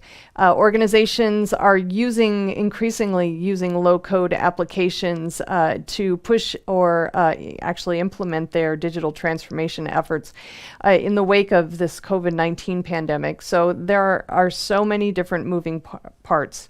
In fact, actually, MediaOps is planning a low-code virtual summit later on this year. I think it's happening in early November, so please stay tuned on that. There's going to be lots of really great information about low-code. So over on Container Journal, we've got Mike Vizard, who is offering up the latest update to Red Hat's container storage platform. That's going to make it easier to access external data sources. It's version 4.5 of the Red Hat Container Storage Platform, and it now can provide container applications with the access to storage systems based on the open source Ceph object software storage software, sorry about that, which actually enables container applications that rely on the Red Hat Container Storage Platform to access storage, object storage platforms alongside the file and block systems. Also, we have an article about the benefits of an emerging technology called Cloud Security Posture Management, which, as I said, is an emerging technology for helping secure cloud-native environments. CSPM, as it's so lovingly known as, is a set of tools and practices that organizations can use to continuously manage cloud security risks. So it can be used to assess compliance, incident response processes, DevOps integrations, and operational monitoring effectiveness, easy for me to say, and risk assessment and visualization. It's really nifty technology, and if you are working in the cloud native space, definitely check this technology out if you get a chance. On Security Boulevard, we have Richie Jennings, who has pulled together his latest bloggy bits, his roundup on the zero logon vulnerability that's affecting Windows servers, Windows Active Directory servers. So much so that the federal government has mandated that all federal systems that are subject to this vulnerability be updated immediately. Big stuff there. So Richie has pulled it all together for us in his latest roundup. We also have an interesting perspective on how organizations that move beyond simple tabletop exercises in planning for a data breach and expect the unexpected actually will be better positioned to recover once the inevitable happens, including ransomware attacks. It's a really, really fascinating article, one worth checking out. It's called What to Expect When You're Expecting a Data Breach. Okay, we have lots of news and information on all three of the sites, and more is being added daily. So please check back often to all of the sites and check back here on TechStrong TV Monday for more updates and roundups of our news headlines. I'll be back in a bit with a Thursday webinar preview, so stay tuned and stay safe. This is Digital Anarchist. Hey everybody, welcome back to TechStrong TV. I'm Charlene O'Hanlon, Managing Editor at MediaOps, and I'm here now with Ryan Ellis, who's the Senior Vice President of Product Management at Salesforce, a platform at Salesforce. How are you, Ryan? Great to see you. It's great to be here with you today, Charlene. Thanks for having me. Yeah, you're welcome. You're welcome. How's COVID treating you these days? Pandemic. You know, it's been rough for everybody, but we really can't complain too much. We live here in Santa Monica with my two kids. We have a swimming pool, which has been a wonderful thing for us in the summer, and just got a puppy. So life has been very busy for us. That's good. Well, I think people need things to kind of keep their minds off what's going on in the world. So, but unfortunately, there is reality, and we've got to keep our eye on that too. But that's actually one of the reasons why we're getting together today. So wanted to talk to you a little bit about the low-code revolution that's kind of happening these days. It seems like a lot of organizations are noticing an increase in folks kind of tugging at the IT department sleeve, saying, you know what, just let me do this myself. I can do this myself. So especially when it comes to developing applications or just kind of workarounds for things, low code is kind of exploding as part of that. I think a lot of folks are recognizing that, for some things, they really can do it themselves. So what have you guys been seeing there at Salesforce in relation to low code for either within your organizations or within some of your partners and users? Yeah, you're spot on there, Charlene. I mean, low code has definitely been taking off. We've been talking to our customers for many years about low code. We've offered low code capabilities as part of our platform for over a dozen years. And while we saw many people using it earlier on, and it was one of the major reasons they chose Salesforce, over this pandemic, what people were thinking of before is maybe digital transformations that might take them a few years. Now they're suddenly looking at having to do overnight.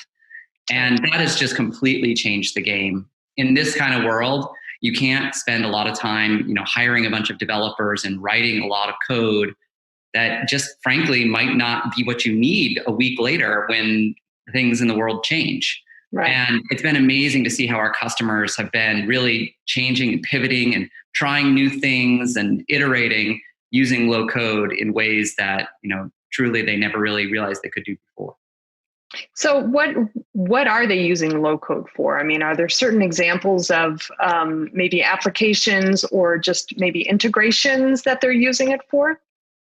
Our customers are using it for a ton of different things. I'll give you a few great examples. So one is there's a company called Sunbasket, which is doing mail food delivery. And that's, of course, totally taken off during the pandemic with everybody staying at home. And they needed to get ahead of that surge of demand on their side. And so they turned to us and a feature we have, which is called Einstein Bots. It's a way to create essentially a bot that allows a person to interact online, maybe process their order, maybe ask for a change, maybe they want to find out the status of when it's being delivered.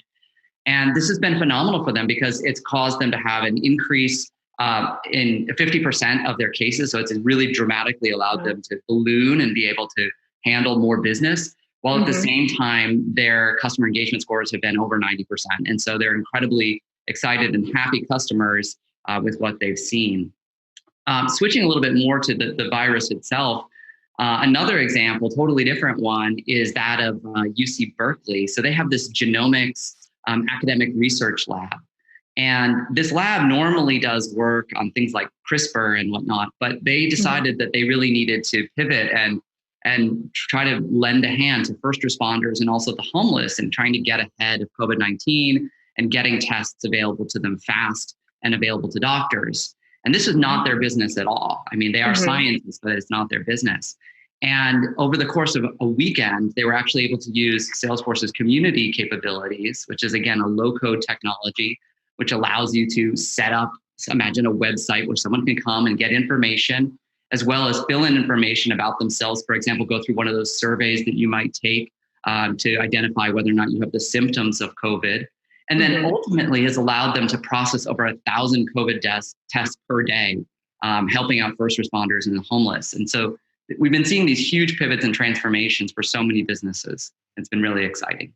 That's great. That's great. So are there maybe particular profiles of folks who are using low code solutions now? I mean, are they maybe, people who, I don't know, in the marketing department or guys in HR or, who's using it? That's one of the cool things about low code is that it's meant to be sort of a technology for everyone. And so it's much more around, what sorts of lines of businesses have problems they need to solve. Traditionally, IT has been great to work with, but IT has often had a huge backlog of demand for what they needed. And what low code, especially with Salesforce, provides is it allows for much more of a sort of virtuous circle between the business side as well as with IT. So we see some of our customers, for example, Citrix has done an amazing job of really expanding their normal traditional IT workforce with a whole group of about 150, what they refer to as citizen developers within their company. Right. And these are people from a whole different variety of markets, maybe in their sales or marketing or HR or so on. And they're really representing what their business needs. They then work with IT, they build these low-code solutions, but they're still vetted by IT so that they can make sure that they're still following things like PII rules, making sure they're in compliance with their company's regulations, making sure that they're still doing things in a secure way. But they get velocity because there's just a much larger workforce, and they also really deeply understand the problems they're trying to solve.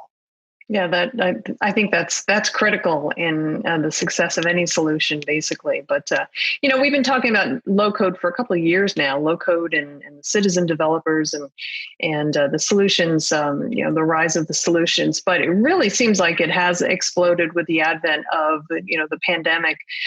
Do you think that this is kind of fundamentally change the way applications are developed, or maybe if not developed, at least the way organizations approach application development?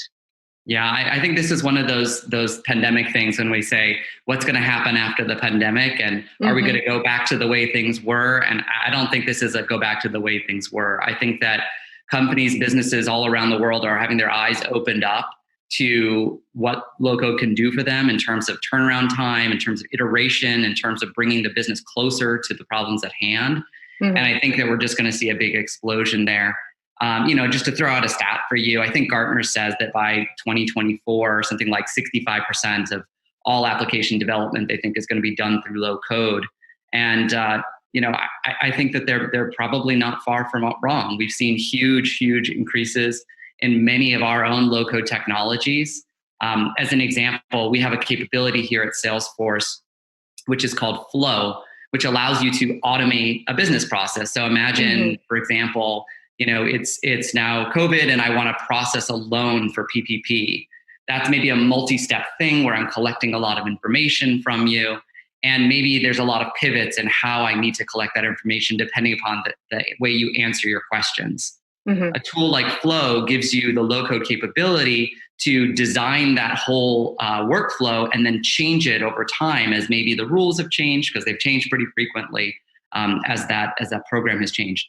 But as an example, that particular capability, this executing of screen flows, we're now seeing over 200 million screen flow executions per month. So this is a dramatic rise over where we were even just a few months ago, where it was around 160 million. So there's huge upswings that we're seeing all over the place. That bot capability I mentioned has had a 2x increase in just, if you look at March to April, so basically the very beginning of the pandemic, really was like a 2x increase in the usage of it overall. So people are really turning to these capabilities today. That's great to hear. That's great to hear. And when you think about the velocity of applications and just the speed at which organizations are moving to address the needs of their users, especially during the pandemic, I think we have reached a pivot point, basically, where we're going to see just a continual increase in the speed and just the way organizations are approaching their application development and delivery efforts, and just finding the best way to get what their users need to them the fastest way possible. So obviously low code solutions are a great way to do that. So Ryan, thank you so much for having the conversation with me. I expect we're going to be hearing a lot more about low code in the next few months. Easy for me to say, but thanks again for your time. Really appreciate it. Anytime. Great to be here with you, Charlene. Take care. All right, everybody, please stick around. We've got lots more TechStrong TV coming up, so stay tuned.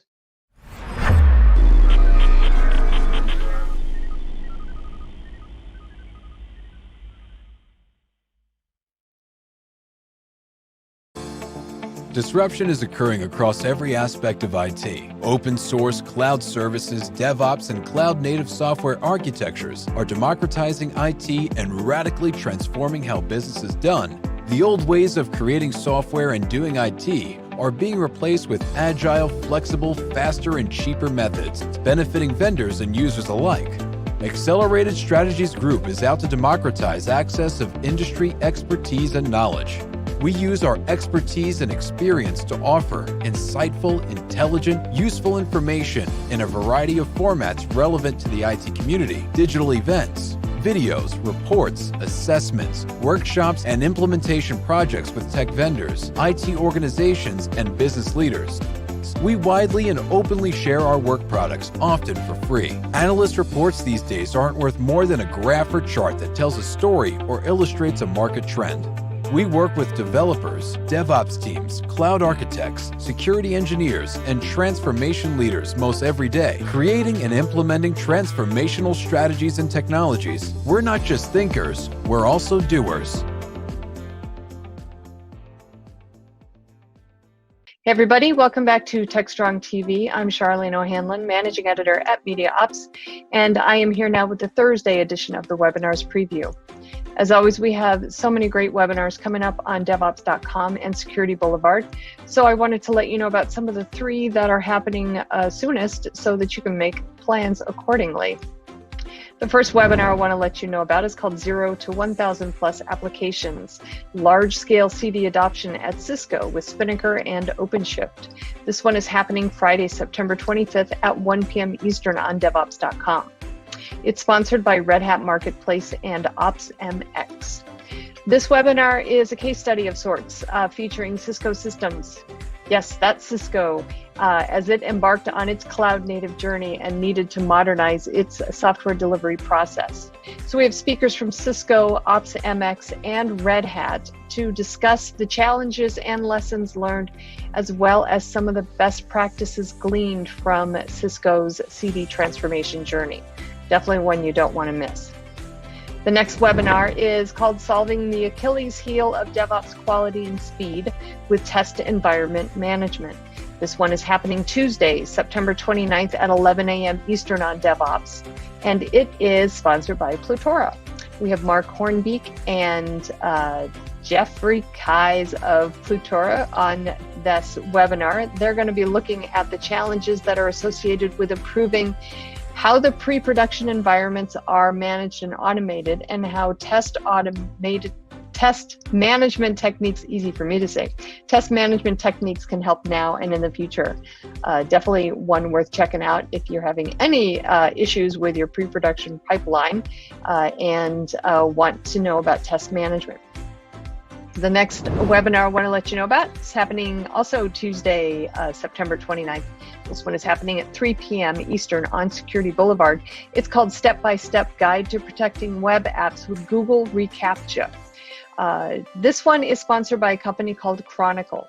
So in the webinar, the folks at Chronicle will offer a deep dive on how easy and effective it is to leverage reCAPTCHA Enterprise, including such things as how to reduce login attempts by approximately 90% without reducing user engagement, and using reCAPTCHA Enterprise to protect websites from some of OWASP's most challenging web automated attacks. Good stuff, good stuff. Definitely worth checking out. All right, I'll be back on Monday with the next edition of the webinars preview. So until then, please have a great weekend and stay safe. Hey, thanks, Charlene. Great job on the news today, as well as the webinar preview and your interview with Ryan Ellis. Now it's time for the Analyst Corner with Mitch Ashley, CEO, founder of Accelerated Strategies Group. Mitch will also just give a great keynote at DevOps World this week, if you didn't have a chance to catch that. And Mitchell today talks with Alex Hidalgo, who just joined Noble 9. Alex, of course, is a well-known SRE expert, thought leader. And he's also going to discuss a little bit about how every piece of data is valuable to someone. So it's a good conversation. Let's head over now to the Analyst Corner with Mitch.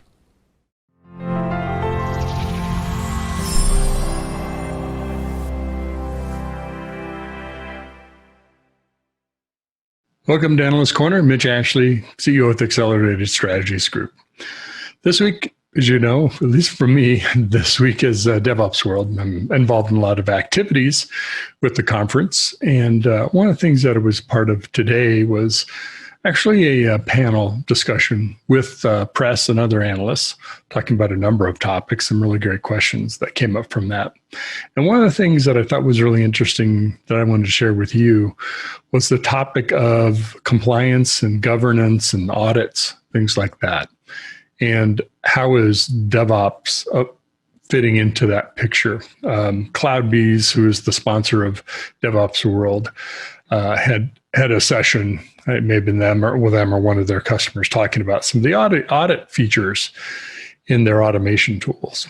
And so in response to some of the questions from the press, it reminded me of something I wanted to talk about here. And that is, if you think about DevOps, you think about behaviors and adoption patterns of organizations, and the topic of compliance, which I think we're going to hear more and more about this in the DevOps world and the tools that we use with DevOps.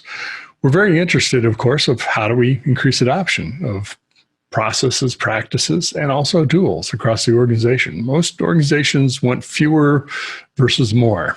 Sometimes that's at odds with what developers want, who like lots of flexibility.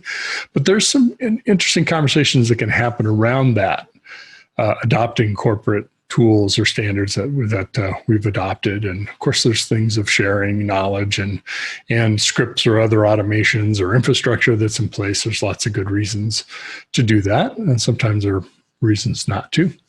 But I think one of the increasing reasons will be there's a lot of data now that gets kind of thrown off in the process of automation and creating software, whether it's scanning of code that gets checked in or a test or runtime environment for security vulnerabilities or code quality, just like tying the feature capability flow through the development process, the software delivery process, and what features are where in the process, building kind of that value stream or value mapping information. Software development should be a data-driven process, just like other parts of the business. At least we want it to be that way, because there's lots of benefits to that. It certainly supports a continuous improvement mindset. And how do you know what to improve? Well, you use data to identify and then validate that you are making improvements. But another potential benefit that increasing we'll see, and this is where I think we'll hear more about in DevOps tools, and that is the information that's in that software creation flow, those pipelines, that workflow. Some of that is really valuable and important to help you get through an audit process. Let's just take, for example, a security audit. The traditional way is you do everything you do to create the software, then you go fill out the audit form or the checklist or whatever compliance mechanism that you're using, either internal or external. And it can be an arduous process, right? You're stepping back, you're going back looking at things you did, things that have already happened, explaining what happened, et cetera. Some of that information actually is already retained within logs and information in our tools, in our automation, in our workflow, in our CI/CD, and in our deployment tools. And that information can then be packaged up and used in automation, in compliance reporting. So imagine talking with someone about, you can go choose your own tools and figure out how you're going to satisfy all the audit requirements. You can leverage the tools that we've got because we already kind of solved that issue and have the ability to take that information directly out of the tools and provide it to you. You've got a good bit, maybe a majority of the work done to meet some of the audit compliances, just taking security as one. So I think this idea of audit compliance and how DevOps tools, that can be a real benefit to development teams who don't want to stop and be disrupted by administrative processes. So think about that as you're working on your automation, your workflow, your pipelines, and how you can leverage that information for auditing, but of course, with continuous improvement as well. Thanks for listening.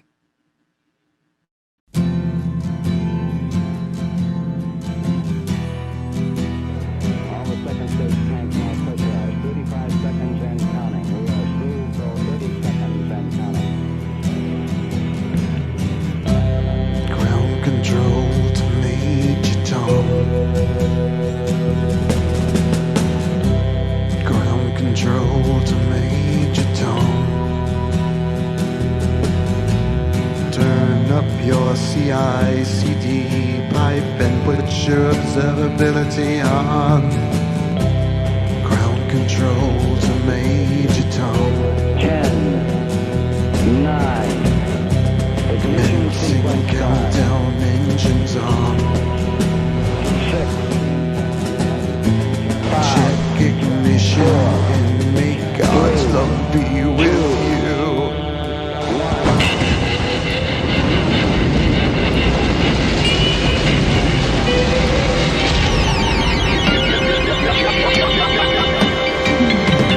This is Major Tom to Ground Control.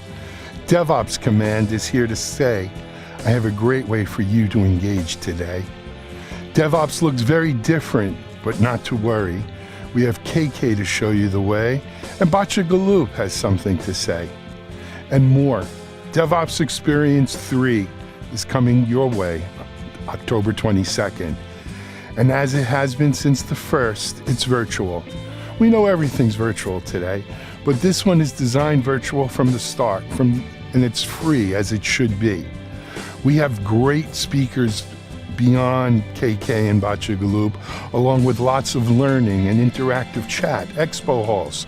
We're going to be covering CI, CD, observability, GitOps, SRE, tools, the humans of DevOps, and some surprises too. Sign up today at DevOpsExperience.com. DevOps Experience is going to go where no DevOps conference has ever gone before, and the force will be with you. So can you hear me, Major Tom? Can you hear me, Major Tom? See you at DevOps Experience, October 22nd, DevOpsExperience.com.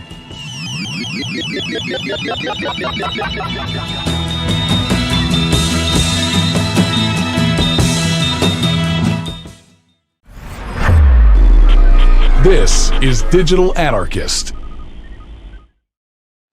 Well, I'm joined by Alex Hidalgo, who is actually joining Noble 9. And there's been some kind of buzz about this because he's an expert. I would call him an expert in the SRE field, which is quite a hot topic too. Great to talk with you, Alex. Thanks so much. So tell us, just give folks a little bit of your background prior to coming to Noble 9, and then we can get into some of the things that you're going to be doing at the company. Sure. I spent a long time in the tech industry in general, doing various things, but became an SRE about a decade ago when I joined Google. That happened almost by accident. I was hired by a company called AdMeld as a technical operations engineer, which is a little more sysadmin-y, and 3 months later, they were acquired. And suddenly I was at Google, and suddenly my title was SRE, and I didn't really know what was going on. But as I learned more about the discipline, it really spoke to me. It's really, I almost can't imagine how I did anything else. Spending a little over 7 years at Google, left to join Squarespace. Spent almost exactly 2 years there. One of my primary focuses there was to help Squarespace adopt an SLO-based approach, a service level objective-based approach to reliability. I feel like I made a ton of progress there. And while focusing on this so much, I decided to write a whole book about the topic. To be totally honest, it started with a conversation with my coworker, and I was just kind of lamenting that there wasn't a book. And he said, well, you should write it. And I said, no, we need a real expert to write it. And he said, you are the expert. Yeah. Because I suddenly realized as soon as he said those words that I was now writing a book. And that was just released on September 15th. Well, congratulations on that. I assume it's on Amazon and all your good book online locations to grab that. What's the name of it? Implementing Service Level Objectives, published by O'Reilly Media. And yeah, you can find it anywhere books are sold. Personally, I would love for people to go to bookshop.org. That's a way to help support your local independent bookstores. But of course, you can order it wherever you'd like. Well, again, congratulations. I've not written a book, but I have many friends who have. And it's sort of a love passion that you have to really make it through that whole process. So it's a labor of love, but it's a lot of work. It was certainly probably the most difficult thing I've ever done in my life. I will not pretend otherwise. There were more tears of frustration than tears of joy, but luckily there were both. Now that I'm on the other end of it, incredibly proud of the work. It's been generally well received so far, and overall, I'm glad I did it. I don't know when I do another one, but it was quite an experience. This is one of those you can always put author at the end of your whatever list of accomplishment. And to tell you the truth, that comes with some notability and credibility. So I think that'll be a great thing for you to have, just my opinion. But so tell us about Noble 9 and why you decided to make the jump to Noble 9. So for years now, my focus has been on service level objectives. Even before I left Google, my last role there was on the CRE team, the Customer Reliability Engineering team. And this was a team that engaged Google's largest cloud customers and basically taught them how to SRE, in a sense. And one of the rules the CRE team had was that you had to adopt SLOs or we couldn't work with you. The idea was this is the common language that we need before we can teach you other things. And so with that, and then my time at Squarespace and writing the book, SLOs have been just about my entire professional life for the last 4 or 5 years or so. And one of the reasons why is because I truly believe in them. When they're implemented well, they truly make people happy. I think about this stuff so much that I once had a dream about setting SLOs for my dog in terms of how often he, takes walks and things like that. It doesn't really make sense, but the point is, this is stuff I live and breathe, and I truly love it. And there's a number of companies out there that are providing SLO tooling that are helping people measure these things correctly. A lot of people have to build this in-house, and more monitoring solutions and observability tools are giving you some amount of SLO tooling. But Noble 9 is the only one out there that is focused on this entirely. Their entire product is based around SLOs. It's not something that's being added on to a different monitoring solution. And that mission just spoke to me. And so when we kind of discovered each other, and I remember when I saw a demo of their product, and it's still very beta, it's so early. Just watching the demo, all I could think was, you give me a blank document and 7 days, and I've got your 3-year roadmap. I instantly imagined, yes, this is great. And then we add this here, and we could add this here. And so just the overall mission, the overall drive to really help people understand and how to implement service level objectives, the educational aspects that go along with that, it just spoke to me. And it just seemed like the right time to make the move. So let's give folks a definition. Obviously, you've written the book, so no better source to go to than you. So give us a definition of SLO. So a service level objective is generally a target percentage for how often you want to be reliable for your users. You can't be perfect. 100% is impossible, especially with computer systems. Other engineering disciplines know this. Everything's built to maybe fail one day, but hopefully not too often, right? You don't want bridges falling down all the time, but failures happen. For maintenance on that, right? Yeah.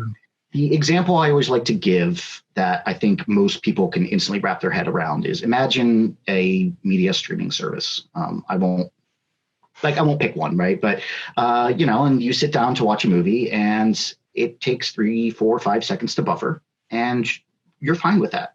That's already an instance of something not being perfect and the user being okay, but we can extend it further. Sometimes it takes 20 seconds to buffer, and you're annoyed about that in that moment.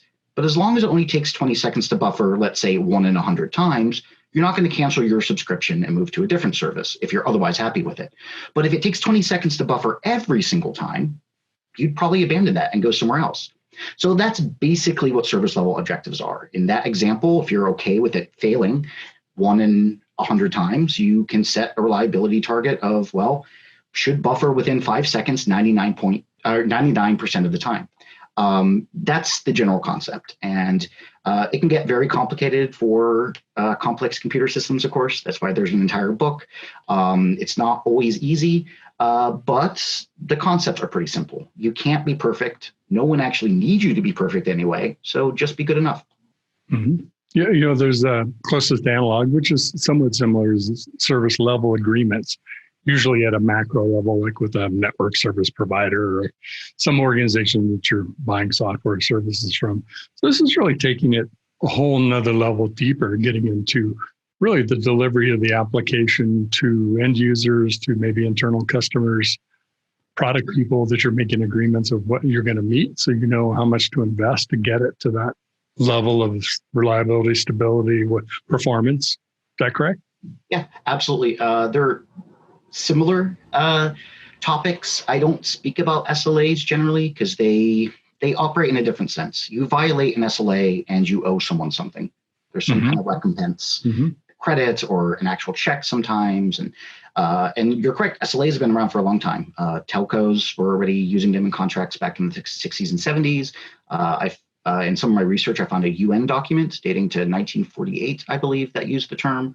I once found a job listing for a punch card operator in Boston in the 1920s that used the term. And there was interesting because it wasn't even about an electronic or even vaguely telco system. It was literally, if you take this job, you promise to perform at this service level. So yeah, that's a concept that's been around a long time, and you do some of the measurements the same, but I generally think of them as very different tools. An SLA tells you, are we going to lose this customer or do we owe them money? An SLO tells you, are we being reliable enough for users? And a user, that's the term I always use, but what I mean with a user, it could be a customer, it could be someone paying, it could be someone using a free product, it could be an internal user, it could be a coworker, or it could even be another service. In complex services, microservice architectures, we always have services talking to other services, and those are users too. It's just easier to have a single term to talk about all of them. That's kind of what sets it apart. An SLA is tied to a contract, and an SLO, individual teams, even working on a small microservice that's only depended upon by one other team that sits down the hall from you, you can still use these concepts to ensure that if you're measuring things correctly, that you're being reliable enough for those users. Yeah, sometimes the challenge of setting goals and objectives, things like a SLO, can be just sort of the fear of committing to something we don't know how we're going to achieve yet. I assume that's true with SLOs. How do you help folks get past that? We understand we don't know how to get there. That's part of the process of figuring that out, but you need to know where you're going. 100%. So a thing that I always try to explain to people pretty upfront is that it's an objective and not an agreement. There's no contract in place. You can change your targets. As long as your target is still at a level that is not burning out your team by trying to be too reliable, or you're not spending too many resources, and on the other side of things, your users are still happy with your target, change it if you need to. You're almost certainly going to pick the wrong target at first, and that's fine. Update it once you have more data. Or things about the world change. Maybe you need to make your target more stringent now because the user requirements have changed, or maybe you can loosen it. Sometimes you have to. Maybe something that you're dependent upon now performs less reliably, and that means that you now have to perform less reliably. And sometimes that's totally fine. They're objectives. They can move, they can change, and in fact, they should. There's an entire chapter in the book, I think it's almost 9,000 words, just about SLO evolution. When should you change your targets? How do you change your targets? What signals can you gather to know that you should change targets? So committing to an SLO-based approach, it can sometimes seem scary to people because they often think of them as the same as being SLAs, but that's not the case. If they need to change, they can. That doesn't mean they always have to. Sometimes you pick a very good target and your team's happy and your users are happy and product is happy and the business is happy, and then maybe you don't have to change anything at all, but you can if you need to. Great. I think that's a really good explanation, thinking of it as objectives as opposed to sort of pass or fail. I'm going to meet this contractual agreement. I'm curious, are SLOs and an SRE role synonymous one-on-one, or can you do a full SRE job without doing SLOs? How do they fit together? How dependent are they? It depends so the platonic ideal, the kind of original definition as outlined by, Ben Traynor at Google and the first Google SRE book especially, and the basis of the CRE team and things like that. Yes, SLOs are the bedrock of how site reliability engineering works. Site reliability engineers want to make things reliable, and the general thought is that an SLO-based approach gives you the best data to find out if you're reliable or not. That being said, the term and the role, SRE, it's expanded, it's grown, it now belongs to the industry. And there are plenty of people out there doing great work that don't have SLOs implemented. There are SRE teams at Google that don't. Many do, but it's tricky. Yeah, if you want to talk about, again, kind of a platonic ideal, the exact definition, yeah, kind of you need SLOs. Practically in the real world, probably not. I still think they are your best option for how to measure things, but you can absolutely do your job, I think, without them. Yeah, it seems like any good approach, methodology, whatever you might call it, like whether it be Agile or DevOps or SRE, SLO, it's never about the strict definition. It's about the application to your environment. Because, I mean, let's say, for example, you're in a manufacturing or drug manufacturing, something like that, where you might have quality kind of training and continuous improvement principles. I would think if that's the culture you're in, leverage that, read your book, apply some of the additional things unique to software and reliability and SLOs, call it whatever you want, but you're effectively getting there in a way that your organization is compatible with and will adopt. Yeah. Two things I mentioned in the book is, first, in the preface, before people even get to the meats, I remind them this is just a model. The map is not the territory. This is the way of thinking, and that is the important part.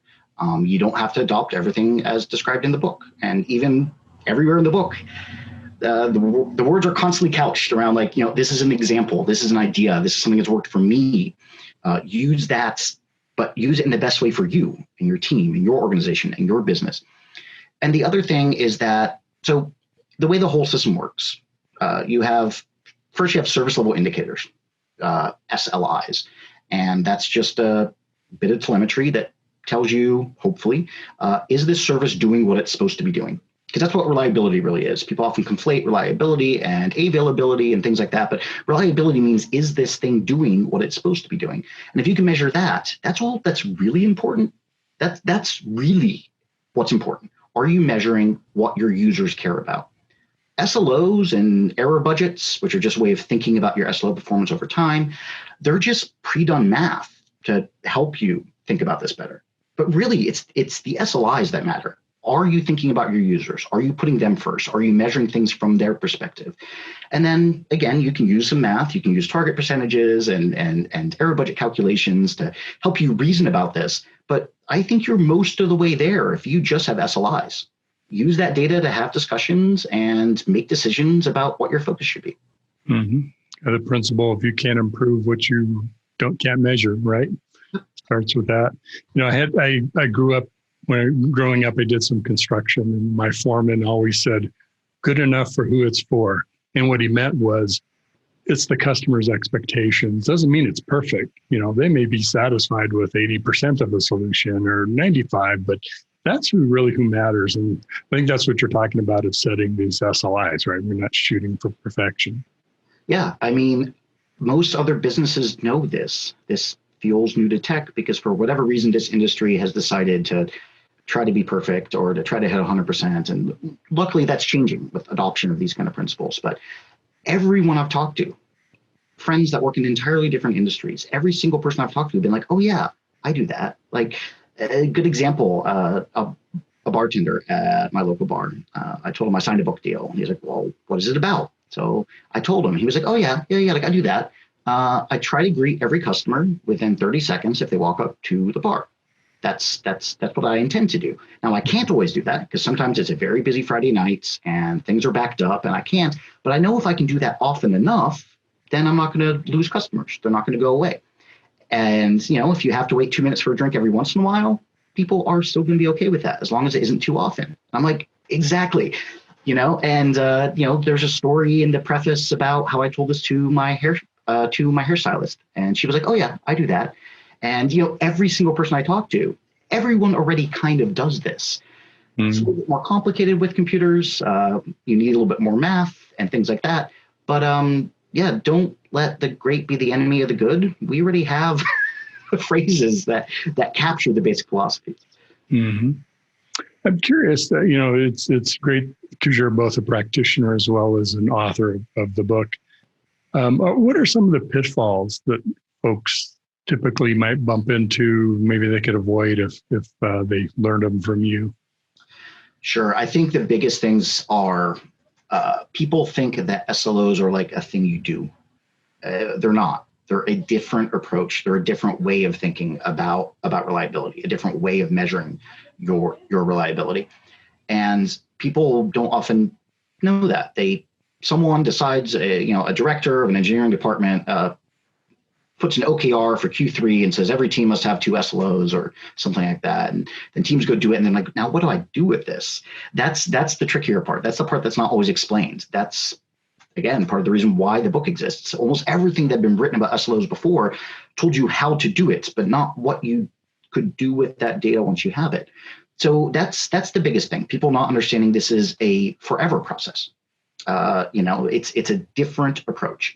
It's closer to something like Agile to help you manage your sprints than it is to. It's definitely not something you just check off a list and say I'm done now. You in your thought there, you mentioned the phrase OKR. I think that comes out of KPIs, which is sort of the Intel method of key performance indicators, objective and key results. Is that kind of weaved in this too as a way to easily adopt it, or is that more just kind of the background that you're used to applying it to? A lot of that is my background. Google very famously has pretty stringent OKRs. Squarespace actually uses them as well. So for most of my career, I've been kind of tied to them. And I think so because, again, this is data you use to make decisions with. That's what it really is. And I've seen plenty of teams. On my previous team at Squarespace, we would review our SLO status in our weekly sync. And if we noticed something was off, we would then assign an engineer to work on that for the next week instead of potentially their previously scheduled project work. I've seen entire organizations set their OKRs for a quarter, their objectives for a quarter, by looking at how their SLOs performed over the previous quarter. How have we been? Where do we need to focus? They're a planning tool as much as anything else. What I like about that, not that everybody has to do KPIs and OKRs, but the philosophy with that is it doesn't all happen in one time window. You can have KPIs, OKRs that are going out for a couple of years. It doesn't have to be done today. I'm curious about the visibility of SLOs. I feel like I'm doing acronym soup here, but you talked about the bartender or hairstylist. Having them, they probably don't tell people that very often unless a conversation like yours strikes up.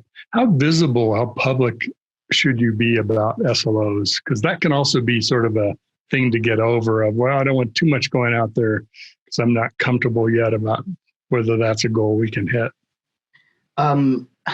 It depends. It's so unique going from organization to organization or service to service. Do you want to publish them externally? Maybe not. Probably depends on your company culture and what your legal departments and your marketing departments want. Should you publish them internally? 100%. They're an incredibly powerful tool for communicating to other people who may depend on your service. If they don't know what your SLO status is or what your targets are, it makes it more difficult for people that depend on you to set their own targets or know how reliable they've been. They're also incredibly important for reliability reporting. Just how have we performed over this month, quarter, full year? Once you have this data, you can look at things in a totally different way and make even large-scale organizational decisions, based off of that. They also just function better than other approaches, especially if you're talking about like a customer-facing outage. Often the first approach people will have is they'll start counting incidents. And they'll say, oh, well, we had 20 customer-facing incidents in Q1. Let's aim to only have 10 in Q2. And so they only have 10 in Q2, except they were actually lengthier than the 20 you had in total time. So that was actually a worse quarter from your customer's perspective. So, okay, so we can't just count incidents and then people add something like mean time to remediation or mean time to repair or mean time to fix. There's dozens of these acronyms. and think, okay, cool, now we got it. If we know what the average time is, but that still doesn't work, because if you have a few very lengthy ones versus 100 short ones, the mean will tell you the 100 short ones that quarter was actually better than the one where you only had a handful of very long ones. And so then what do you do? And that's exactly what SLOs give you. They give you, via your error budget, via your calculation of how things have acted over time, they just give you a much better view. So that's a great example of the way that they should be visible, because they can be used, all the way up to the C-level to understand how have we performed in the eyes of our customers. Ask you then, a couple of ways people often set objectives is, one is to kind of shoot high, shoot big, go for the stretch goal. And there can be pros and cons to that. It can create sort of the creative tension to help you really achieve greater things. It can also backfire if suddenly that's the expectation and now you've failed because you're far from it. The other way is to measure where you are, think of the next increment you think you can make in a certain time period, and kind of continuously do that incremental approach. I'm guessing you would probably advocate for the latter, or am I on track there? Yeah, there are a few pitfalls to trying to be too good. Exactly as you said, let's say you do hit 5 nines, right? Like that's the term for 99.999%, which is essentially unattainable. Maybe if you're a Google or an Amazon for certain things, but the resources required for that are just generally absurd. But even let's say you have a service and you had a few lucky quarters and you've hit that. Previously, perhaps your users were actually okay if you had been performing at, let's say, 99.9%. But now they've been running at 5 nines instead of 3 nines for 6 months, user expectations have changed. And now they may no longer be happy if you're suddenly running at 3 nines. So that's the first pitfall, right? You don't want to be too perfect. You want to be good enough, because if you're too perfect for too long, people are going to expect that, and then you may have real trouble continuing to hit that target. The other thing, talking about kind of incremental, yeah, I love that. So many times, that's how I've actually fixed the service. It can be difficult to convince people, hey, we need to drop our project work. We need to fix this. This is a problem. But SLOs can give you great data. Set them aspirationally. Measure things for a while. A great story. I gave a talk about this with my coworker Alex Lee at SRECon Europe last year. We maintained the ELK, the Elasticsearch logging infrastructure at Google, and we knew we had a problem. We knew it. Our users were unhappy. We were out of ideas. We just kind of gave up on it in a way. And as people do, we were completely burnt out. And the way this ended up being kind of fixed is, well, we set an actual SLI, end-to-end latency. How long does it take on average for a log line to be processed and to be available for user querying?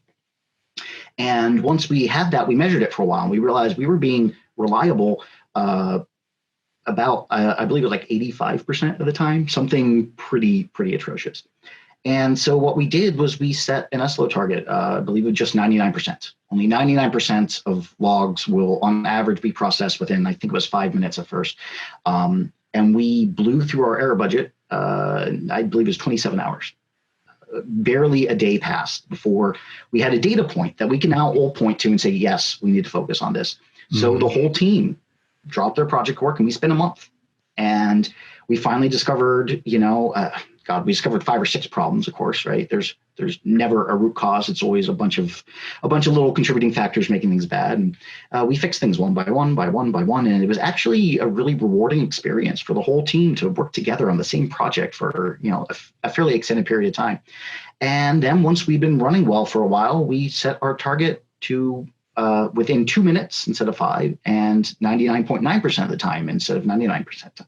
And that was a good example of one, incrementally getting closer to what our users actually wanted, because they weren't really happy with the concept of 99, but they knew that was a decent first step. That was a decent first goal to have.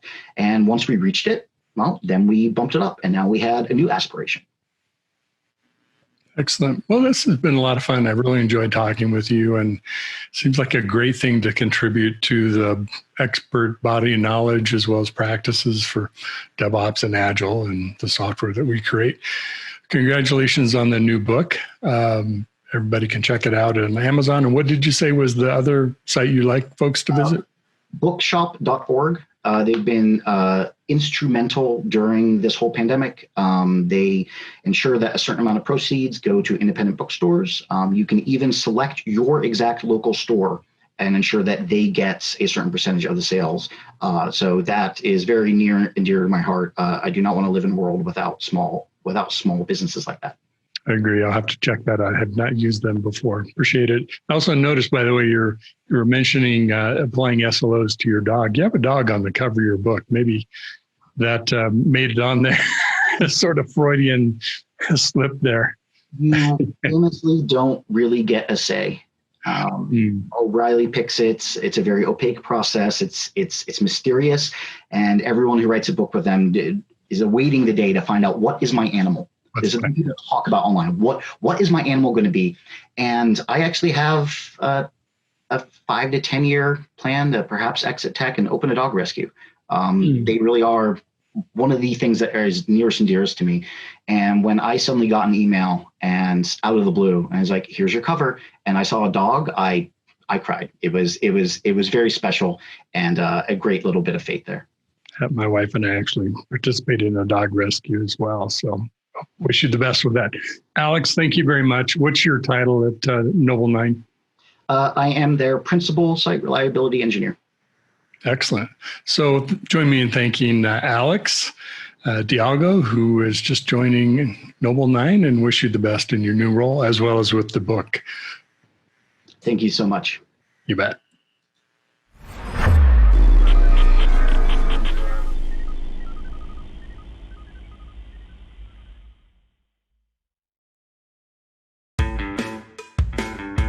Join topic experts and peers for a Splunk virtual event. Observability to enable your digital initiatives.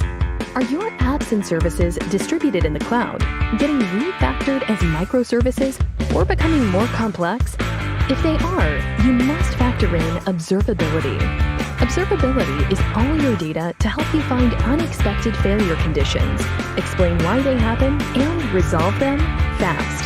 This event is about the challenges, opportunities, and best practices to successfully build observability into everything you develop, deliver, or monitor. Register today. That's going to wrap it for this beautiful Thursday here, September 24th. We are not live tomorrow. We'll be having a repeat of one of our better shows, but I will be back, God willing, on Monday, and with more fresh content and interviews and information. Until then, everyone, have a great weekend. Stay safe, stay well, stay strong, tech strong. This is Alan Schimmel. We're out.